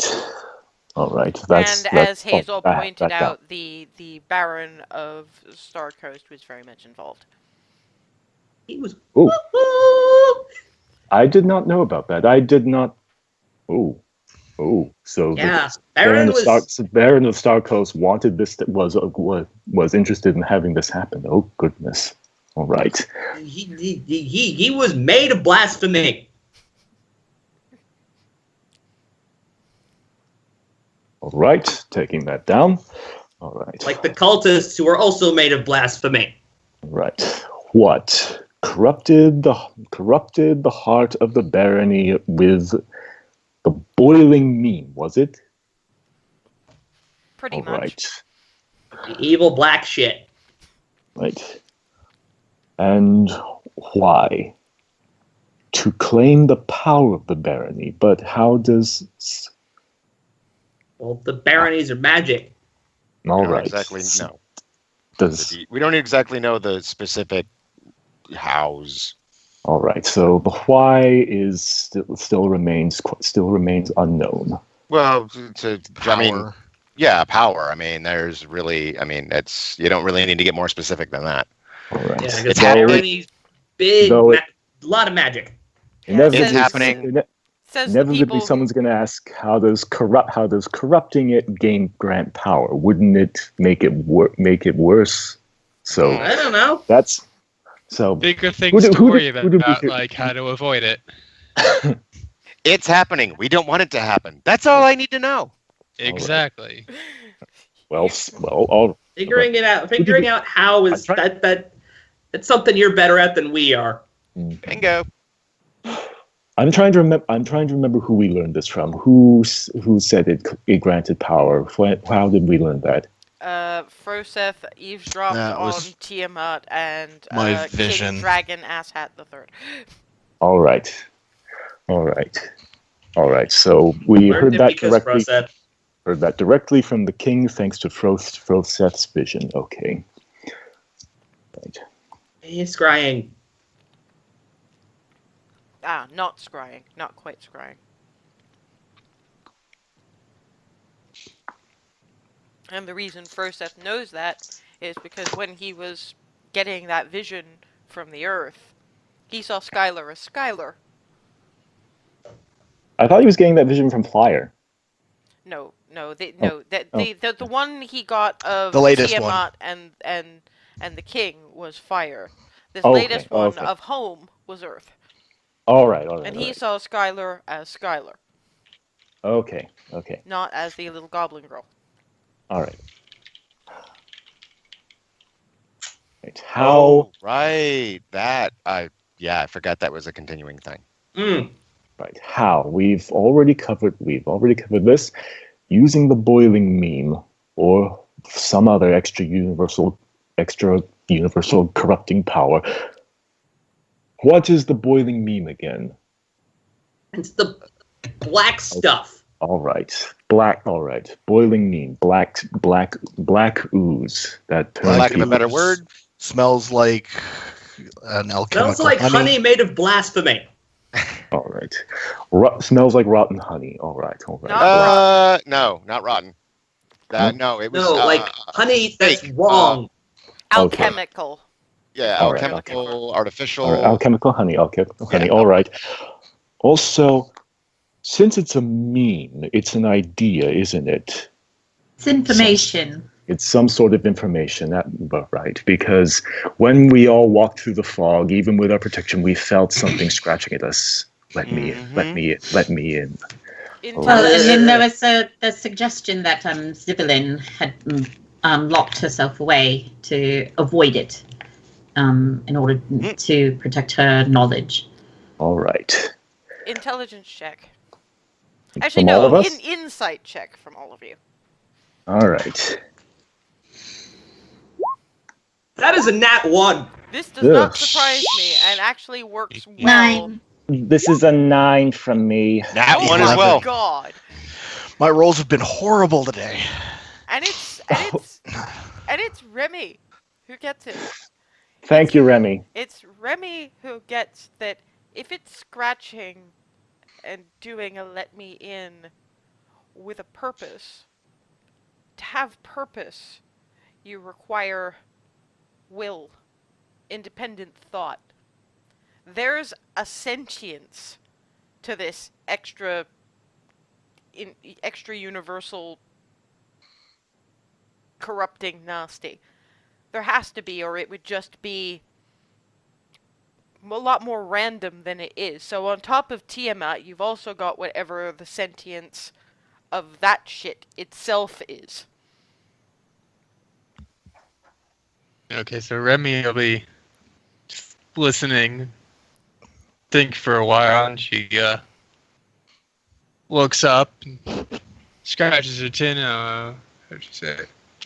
I think we all heard the voices, and we saw what it did to Starcoast, and specifically to Starcoast. It's not like a plague that goes wherever people go, that spreads just because people go everywhere. It was concentrated, it was acting specifically, so it can't be natural. Obviously it's not natural. There has to be an intelligence behind it, presumably something godlike. So you're saying it can think. The black shit must can be thinking. think. If we're all hearing fairly similar things, and gods don't necessarily operate on normal rules, if Tritharian can give me a vision and give me powers to do his will in the world, then And Paylor. he's doing that in response to the voices that are the will of something else. It actually makes sense that Remy gets this because she has been up against what would effectively be the clerics and paladins of this extra universe corrupting shit. That's Oh what man, she's been fighting. that And when Hazel gets it, that explains the cultists that Mom and Mama have been freaked out about. that explains the blasphemy cultist. The boiling meme is a god. Is that what you're saying? Or at least part of one, yeah. Or Something like it's that. beyond gods. Yeah, or at least Something an intelligent those lines. force of some sort, or at least a force with I mean, a purpose. it's apparently strong enough to hurt gods or do something bad to them, because if Tiamat That wants is it, also the problem. because Tiamat wants it, and Tiamat's evil, and she wants to what, like hurt other gods or something with it. That's assuming Tiamat even knows what they're getting into. And if that multi-headed mess doesn't know, then But wait, It's scaly have to worry about bitch. is the king, who can start this For now. in his own kingdom. Well, So let's Scaly yeah, bitch. let's one at a focus. time. Yeah, stupid thank scaly you. bitch. All right. Yes, Remy has probably got the idea that Darvin and Hazel in particular really just want to ram a sword through or a hammer onto this blonde woman's face. Yeah, she. She can mhm. get behind that. Yeah, their need for vengeance does appeal on a vow level for Remy, but Can get behind that, but I have to start with what's achievable. That's the question of how we get to do that. All right. Get me in the room. First thing on the list is King Scaly Asshole. All right. But for now, the Academy did send me to find out what was going on. Well, that's So about they're gonna- that's about it. So they're gonna. You've so got they're- the whole of it. I mean, you've got the gist of it, as far as I can Ugh. think there's All anything right. else. And this started about when did it start? Well, we've heard bits and pieces that kind of lend credence that it actually started long ago. Star All right. Coast, if you're starting with that. Specifically Star Coast for now. I couldn't recall 2 months exactly- ago. Yeah, was All that right. what it was? About 2 months About ago? yeah. Month and a half, That's something like that. that. All right. Yeah. About 2 out of months ago. Quite recall exactly how many weeks. I couldn't remember if it'd been 8 or 6. It's probably closer to 6 at this point. 'cause Okay. You've had a few shortcuts. Yeah, and I was a little hazy trying to take that into account. So thank you. So yeah, probably about 6 weeks ago. All right. That went down. The other thing, I don't know how. I'm also a little hazy on how long before we got there. Our involvement started about 6 weeks But ago. you had things- to remind you, because Darvin is a storyteller. He gets this sort of thing better than most. He will remember that for a few weeks before that, there had been some things wrong. Yeah, I was about to get to that. Yeah, okay, I cool. was about to get to that. Thank you. Yeah, no, but we had heard while we were there that the actual events themselves, previous to our involvement, had been there. There'd been something wrong about the area for a good few weeks before then as well. So. And that was just what people knew. Yeah, and that was just what people noticed. So it could have been going on for a lot longer, but as it ramped up, it started getting more and more noticeable, and then we became involved. But like I said, we've heard stories. Things going as far back as from when Froseth was a kid. And previously, because didn't Twilly and Miranda say that they had come across something that might have when they were in possibly- when they were on campaign in the Southern Lands, yes. Right, I was They trying were to out say in fighting character. things. I was saying it in character. That's why I was a little hazy because Yeah, so much is going on. I was actually saying that for Smeagol because he was starting to look a little blanked out. Right, gotcha. So yeah, no, didn't Twilly and Miranda fight some stuff back in the day? Similar. that might Yeah, have been they involved? said they went and. When we explained this stuff to them, they said they fought a lot of stuff that was a lot like it. Right. So what was that? Like 70 the years ago? cultists, mostly. 40. Right. They're not that 40. old. Sorry. I knew it was something. Oh, I couldn't remember. So yeah, so about 40 years previous. So yeah, so at least about that long. So This has been All right. bubbling in going the on background for too At long. this point, my going on since thesis, before any of us were alive. So at this point, my thesis is gonna look like as follows. Tiamat used an extra universal power called the Boiling Meme to corrupt the heart of Star Coast in order to rob it of power for herself. yeah, for Not many people are going to believe that. I don't have much evidence to give for this, other than I'm just going to reach into the bag, pull out the cultist symbol. We got this. and I'm just going to point out, Star that would Coast help. itself is your proof. that Yeah, would Star help. Coast is gone, remember? Further investigation of Star Coast would also help. Okay, that's Putting it away again. preferably by someone far more experienced than I. Remy's not going to say anything about effectively being sort of a witness to the fact that this stuff exists just from her own campaign experience. Or is she just going to let that ride?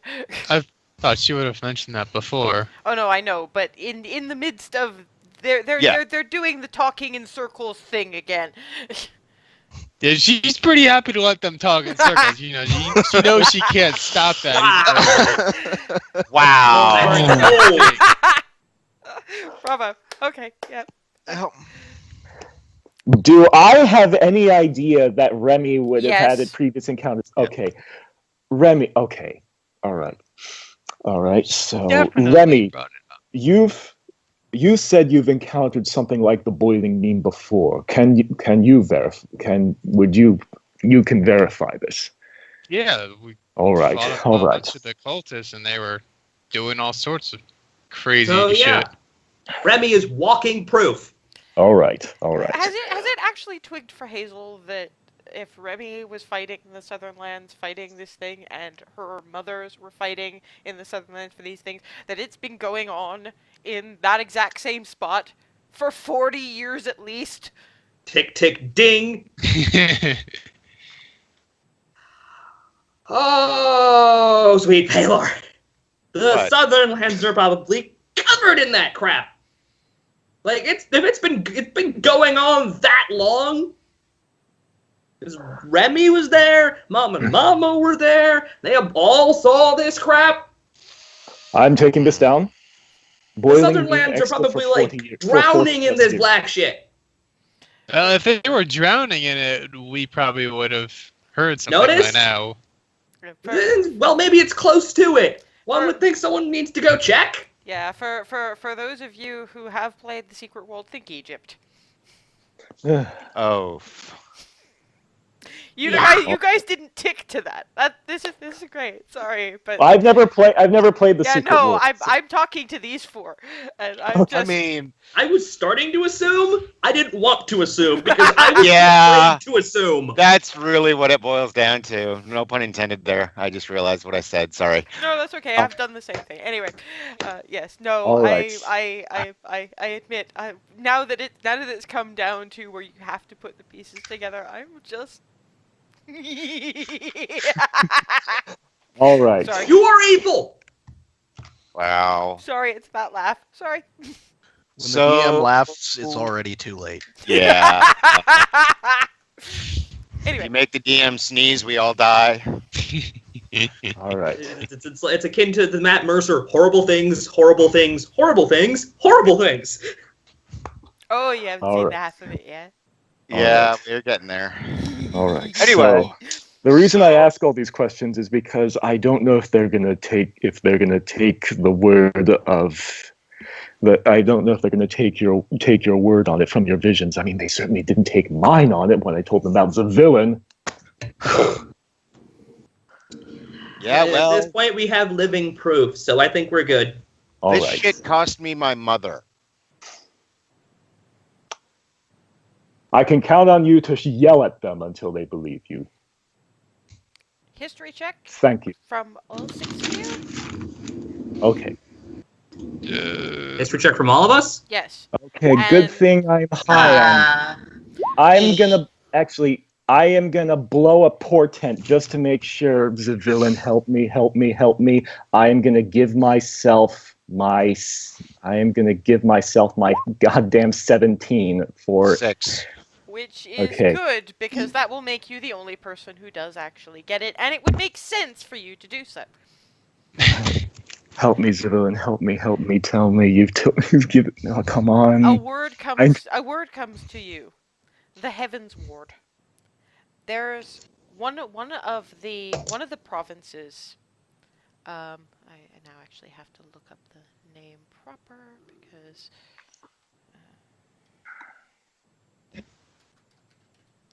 Okay, here we go. My issue is being incredibly bad with names, and the way that I remember it in my head, I can't say because it gives too much away. There's a province called Zlato Aur, and Zlato Aur. it's in the notes. Okay. Which I'll actually send. I'm setting up a proper Tumblr with Okay, separate I images. can link to the post on hers. It's in the free city of Anbeer. There's a whole section called the Heavens Ward. All It's right. devoted to gods both living and lost. Between that and the free city of Damil far to the north, which is renowned as basically the biggest library anywhere, called the Silver Vault. Between those two places, if Sigwald wants to find more concrete evidence of the villain's existence and any further information about those things, those would be the likely places to find it if somebody knows to look there. The only reason they haven't, apparently, is because they haven't had the nudge that the villain's given him for some reason, and they haven't been in a position to put the pieces together the way Sigwald has. So it's either the Free City of Ambir, the Free City of Damil, or both, where more research could be done. All right. Okay. If we need to figure out more, we can go to Heaven's Ward in Anbir. Okay. I mean, How far off is that from our current trail? It's north. I'll give this to the two who have been in Equitas. It's north of Belarys by a ways, but you've already seen that there's ways of traveling in Equitas that are quicker than the We'll have to find a way country to- bumpkins are used to. Sigwald, Yes. not only did this cost me my mother, but I am literally the last of my bloodline in Starcoast, from Starcoast. Like, I mean, I can, yeah. Well, I'm walking proof as well, if you want to put it that way. All right. All Yeah, right. but that's still just word of mouth, even if it's the mouth is your own. Oh, I know. But Darwin Yeah, I doesn't get it. care. Plus, I'm a bard. Right. It's information. It's what I do. Heseltine's a bard. He's the walking venereal disease vector. Yeah, social I'm not social Darwin, disease. They're nice. in character. I'm not thinking about that. So this is a chance to make my mother's death not in vain. Realizing that's my only thought right now. All right. Yeah. Right at the moment. It just might require going a little bit further out of your way than you originally expected. To do it right. It's almost a good thing that Sigwald hasn't mentioned Demille. I don't think that Clarity would let you go without promising a visit. That I haven't mentioned who. The free city of Damil with the Silver Vault, the world's biggest library. All right. We'd lose her. Yeah, for you a hadn't month. mentioned that one. Oh no, I did. Okay.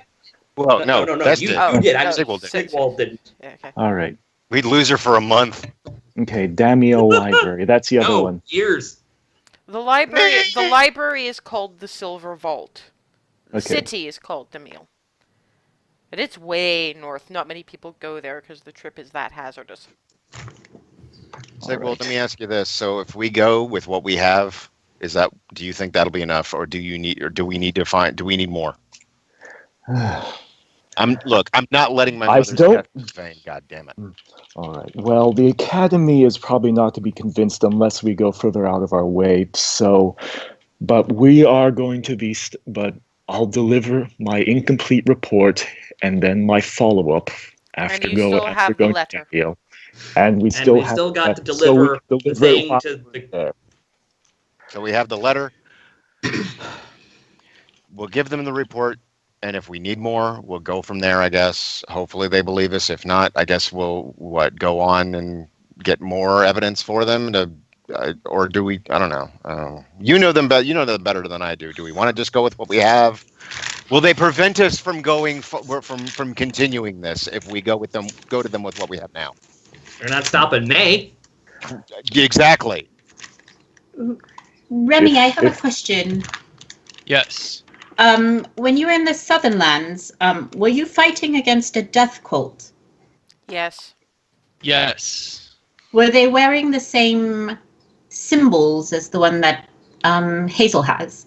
Hazel. Well, that again. Yes. Yes. Well, then we have a connection because that symbol was retrieved outside of a temple to Pelor. That Barons. They Sounds are like a a good current sign. threat here in these lands. No, they're threatened Baronsphere. Well, I You're not in mean, Baronsphere anymore. in close enough lands, not in the southern lands. So now they're not just south; they're everywhere. Right, they're if they haven't spread, they're already here. Because Torin That's mentioned them terrifying. 40 years ago.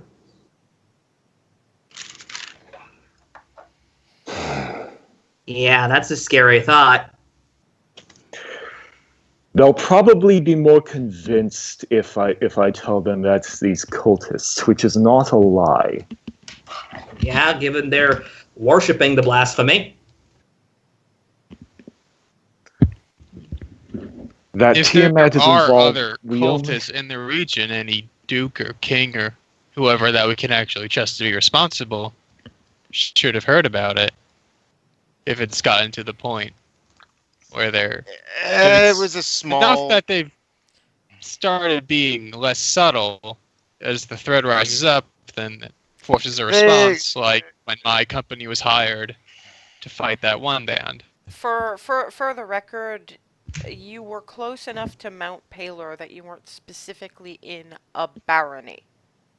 Mount Pelor and the areas surrounding are close enough to Cragvir and enough the domain of Pelor that they don't have a baron. Mm-hmm. And because they don't produce anything, there's never been any need for that.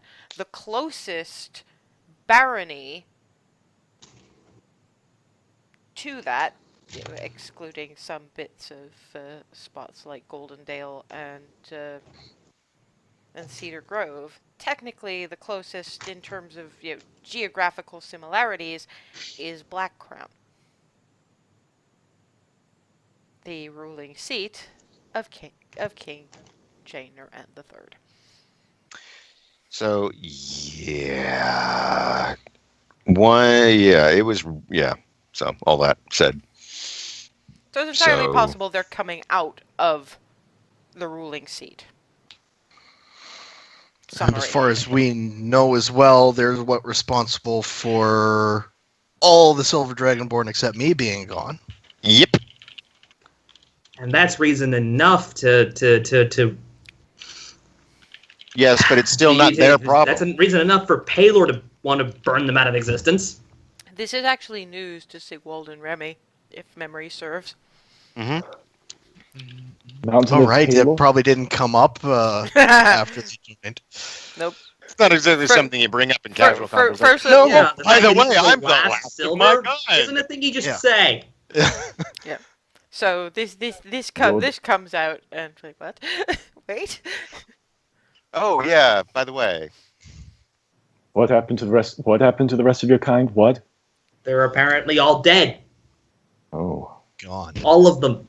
It has it actually connected that if it was the blonde woman who came to Furseth's home village, then that means that Tiamat herself came at the head of an unnatural army and razed the place.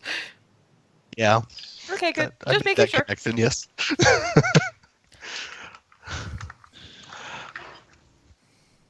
all right. Probably bitching about Bahamut's bastard get the whole time. Sigwald, how much do you trust these people that you're going to be sending your report to at the university? Well, they think I'm just a crazy kid, but I don't know. They probably don't trust me, but I think I can trust them. Sigwald's racking his brain to remember anything about these people, or why he shouldn't trust someone at the Belarys Academy. Basically, they're teachers. they don't have as much pull as you all seem to be thinking. They're not governors. This isn't the University of Ankh-Morpork we're talking about here. They're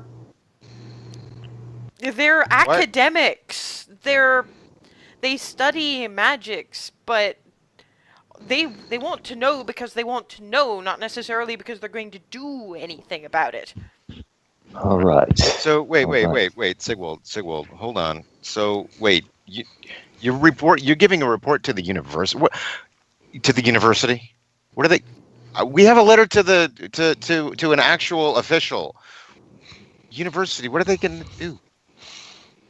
I mean, I'm not saying don't give them the info, but what do we care now if they don't believe it or not? If they can't really do anything, why worry?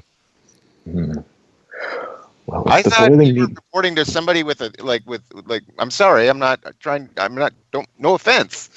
Because I get it. University, that's your thing. I get it. That's cool. But what could they do? Like, why are we worried so much if now that I understand who you're reporting to? Why do we care if they need well, okay, hang on. Would they have any pull with the officials here? So They give What they reports said? to officials sometimes if there's something significant. So essentially, you're probably going to have to give a report to the university anyway, because this is the kind of thing that explains why you've buggered off for a year and why you should be allowed to come back when you're done saving the world. That's your big thing. And we've still got. I'm pulling out the letter. GM is talking. Sorry. Yes, Sigwald does have to deliver a report, but specifically just to say, okay, look, hold my place. And if you happen to have any bits and pieces that might be helpful lying around, good cause, hi. But the most they would do that would actually help at all would be to, at the next council meeting, they do have a representative who sits the council once a month, and they report to the governor, who you're going to be at least handing a letter off to. So all you really need to do is, if Hazel's mothers are writing a letter to the governor specifically, then the name Hearthheart will probably get you in the door to speak to the governor personally. So yeah, you can deliver this report to the university, but the one you really need to believe you is the governor himself, and there's at least a letter backing that up. Not to mention, as Remy can add to this, he's been instrumental in seeing the kinds of mercenaries that Remy is and Twilly and Miranda were going to the Southern Lands to fight this shit for 40 years or more. So yeah, that's what I was trying to get at. So I'm assuming Sigwald. Some of that you wouldn't know. Most of that you Right. wouldn't know because you've barely been out of Star Coast. Sigwald's gonna kind of sit back in his seat, go, "No, it's all right, Darwin. You're right. The only person we really have to convince is the governor, and with this letter from the Hearthhearts, that's going to be enough. Well, it's gonna. Unbelievable the story is, but it doesn't hurt to have an official report as well from us. Indeed. Right, exactly. I definitely think you should give. Now, you giving that report would be that's so you can continue, I guess, attending the university. Is that how that works? Well, I don't know. Bard College is totally different. I don't know. Well, it does have even for graduates such as myself, it does have a great deal of resources that are helpful for magical practitioners such as myself. I'd like to keep a root there. If nothing else, you might be going post-grad. So okay, so you give your report. Do you think it would lend your report more credence for us to go with you to give this? Because I'm willing. It probably would if someone can interview you and Froseth and Remy directly. That would most likely be a big help, and I would truly appreciate it if you came with me. Why not Hazel and Clarity as well? We've all been part of this. If you want, I know Clarity would enjoy visiting the academy, since I know you're interested. Libraries. It has a library. And Hazel will remember that didn't Sigwald actually meet Andri in the library? And Hazel, you'll get to meet you'll get to see Andromeda. Yeah, I was figuring that even if I'm not going to be in the room with the interviewing whatevers, I got to go talk to Andri. Well, there we go. So we'll do this. We'll go to the university you'll give your report, and then we'll go see the governor about the letter. That sounds like a plan. Why am I I'm trying to decide which order. Either way, if the academy council member does report my findings on the next council meeting, it's going to be after we deliver the letter. Either way we go. So there's no obvious downside to either way. Trying to think of the best check for this. I imagine then it would be straight wisdom. All right. Well, I do think. All All right, straight 14. up wisdom. Straight up wisdom. 7. 15. 18. Why Five. why are none of you? 10. Oh, there we go. Okay.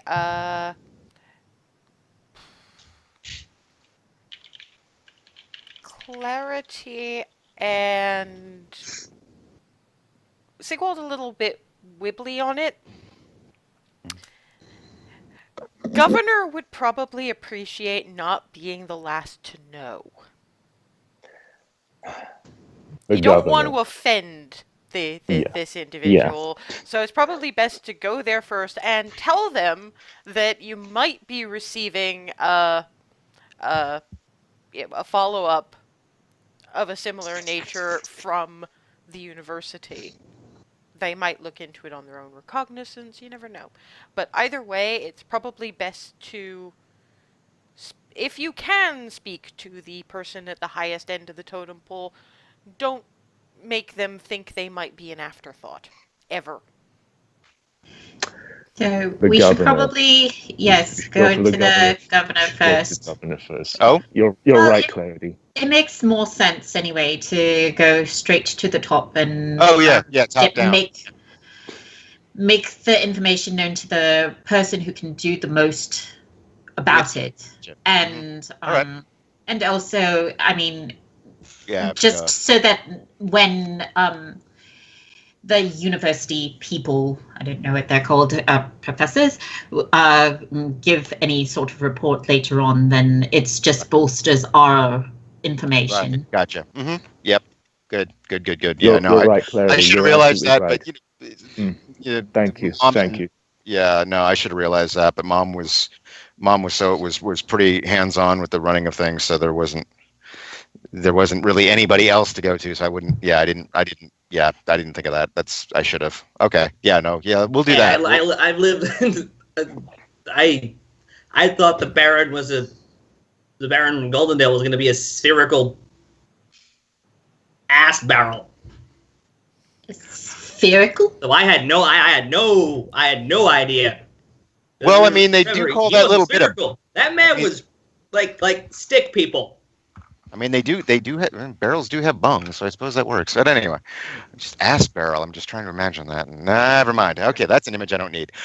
Thank you, Hazel. I think. Anyway, yeah. So governor first, then university. All right. So now we have our course of action. That sounds good. As you've been. And oh, sorry. Go ahead. There is one last thing, and this is mostly personally for myself.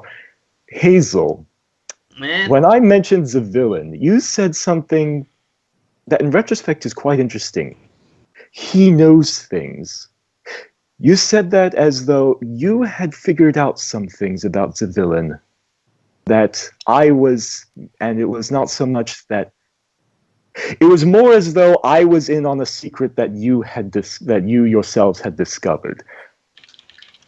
I The know very little about the villain other than yes, was I found in that book. What can you tell me about the villain? I'd like to know all more you about. guys really know was what was on that wall, depicting the creation myth, and even that was so faded that all you could get was the name and the symbol.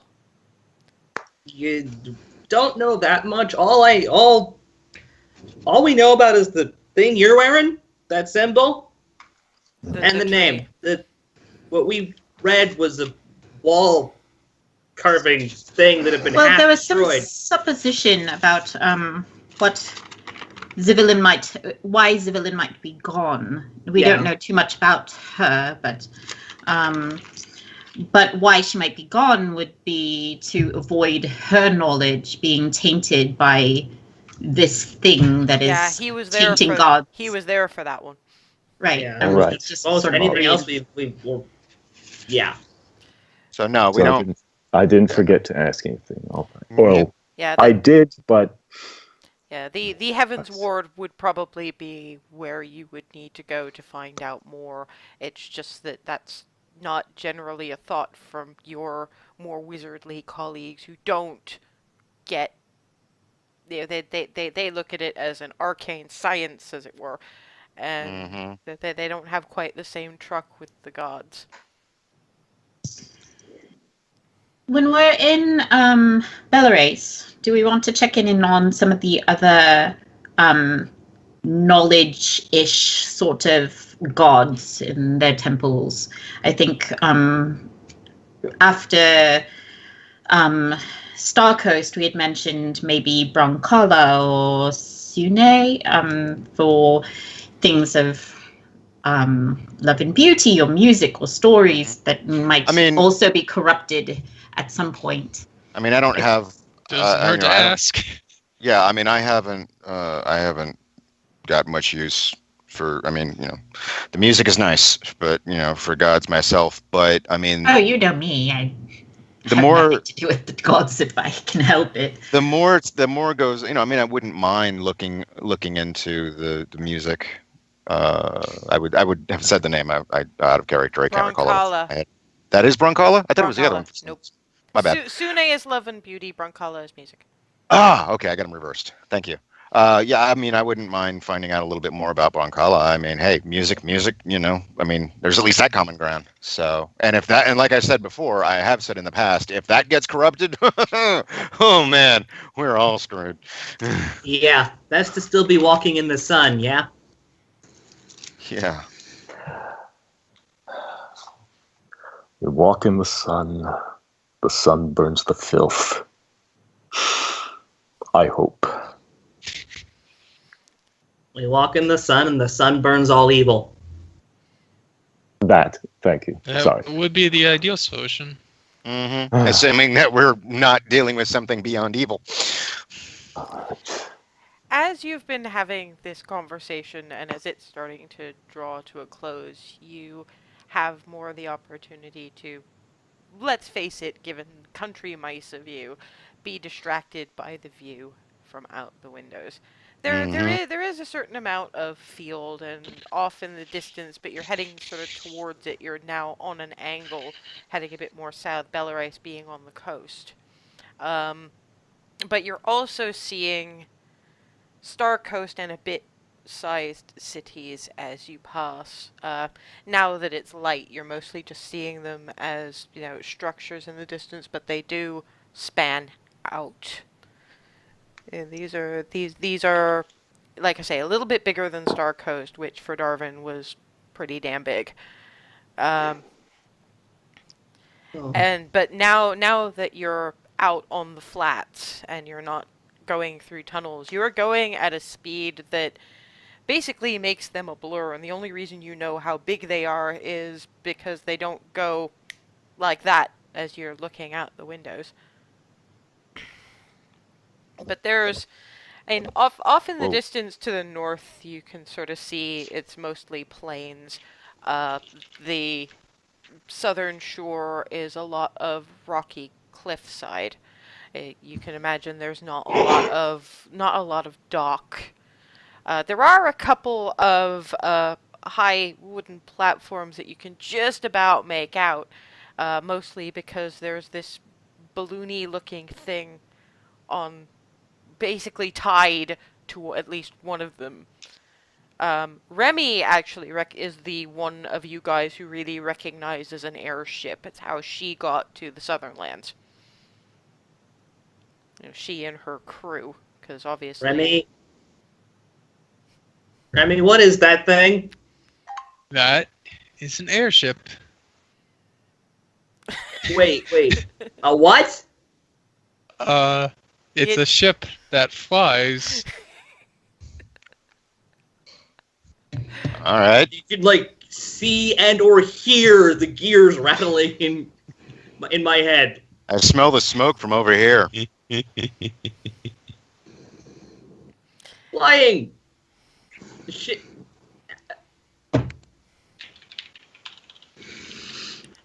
And I need to sit down. you already are sitting down. Lunch you're going to have to provide for yourselves, but you've got enough stuff in your packs. But as you are heading in the approximate direction of the sun as it starts to set, you pull into what, if you lean your head and look ahead of you, miles and miles of city. You stop on very much the outskirts, which is the only reason Sigwald has never seen this thing. Sort of the outskirts of the northern edge. But Sigwald and Remy recognize some of the bigger buildings, the sort of palisade-built, pagoda-style, flat-roofed gubernatorial building, effectively in the center, and the mishmash of architectural design that is the free city of Belarys. And on that note, we will leave it until 2 weeks when you can actually start experiencing your first really big city. Woo! Thank you, Act and two have a good begins. evening. We are into Act 2 now, boys. Hey, Boy.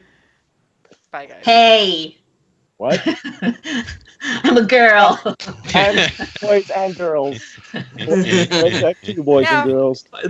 I have to admit, it's basically standard now. It tends to, when I run, be mostly guys. So thanks for sticking with me. Apparently, I don't just appeal to guys. Anyway, I'll see you in 2 weeks.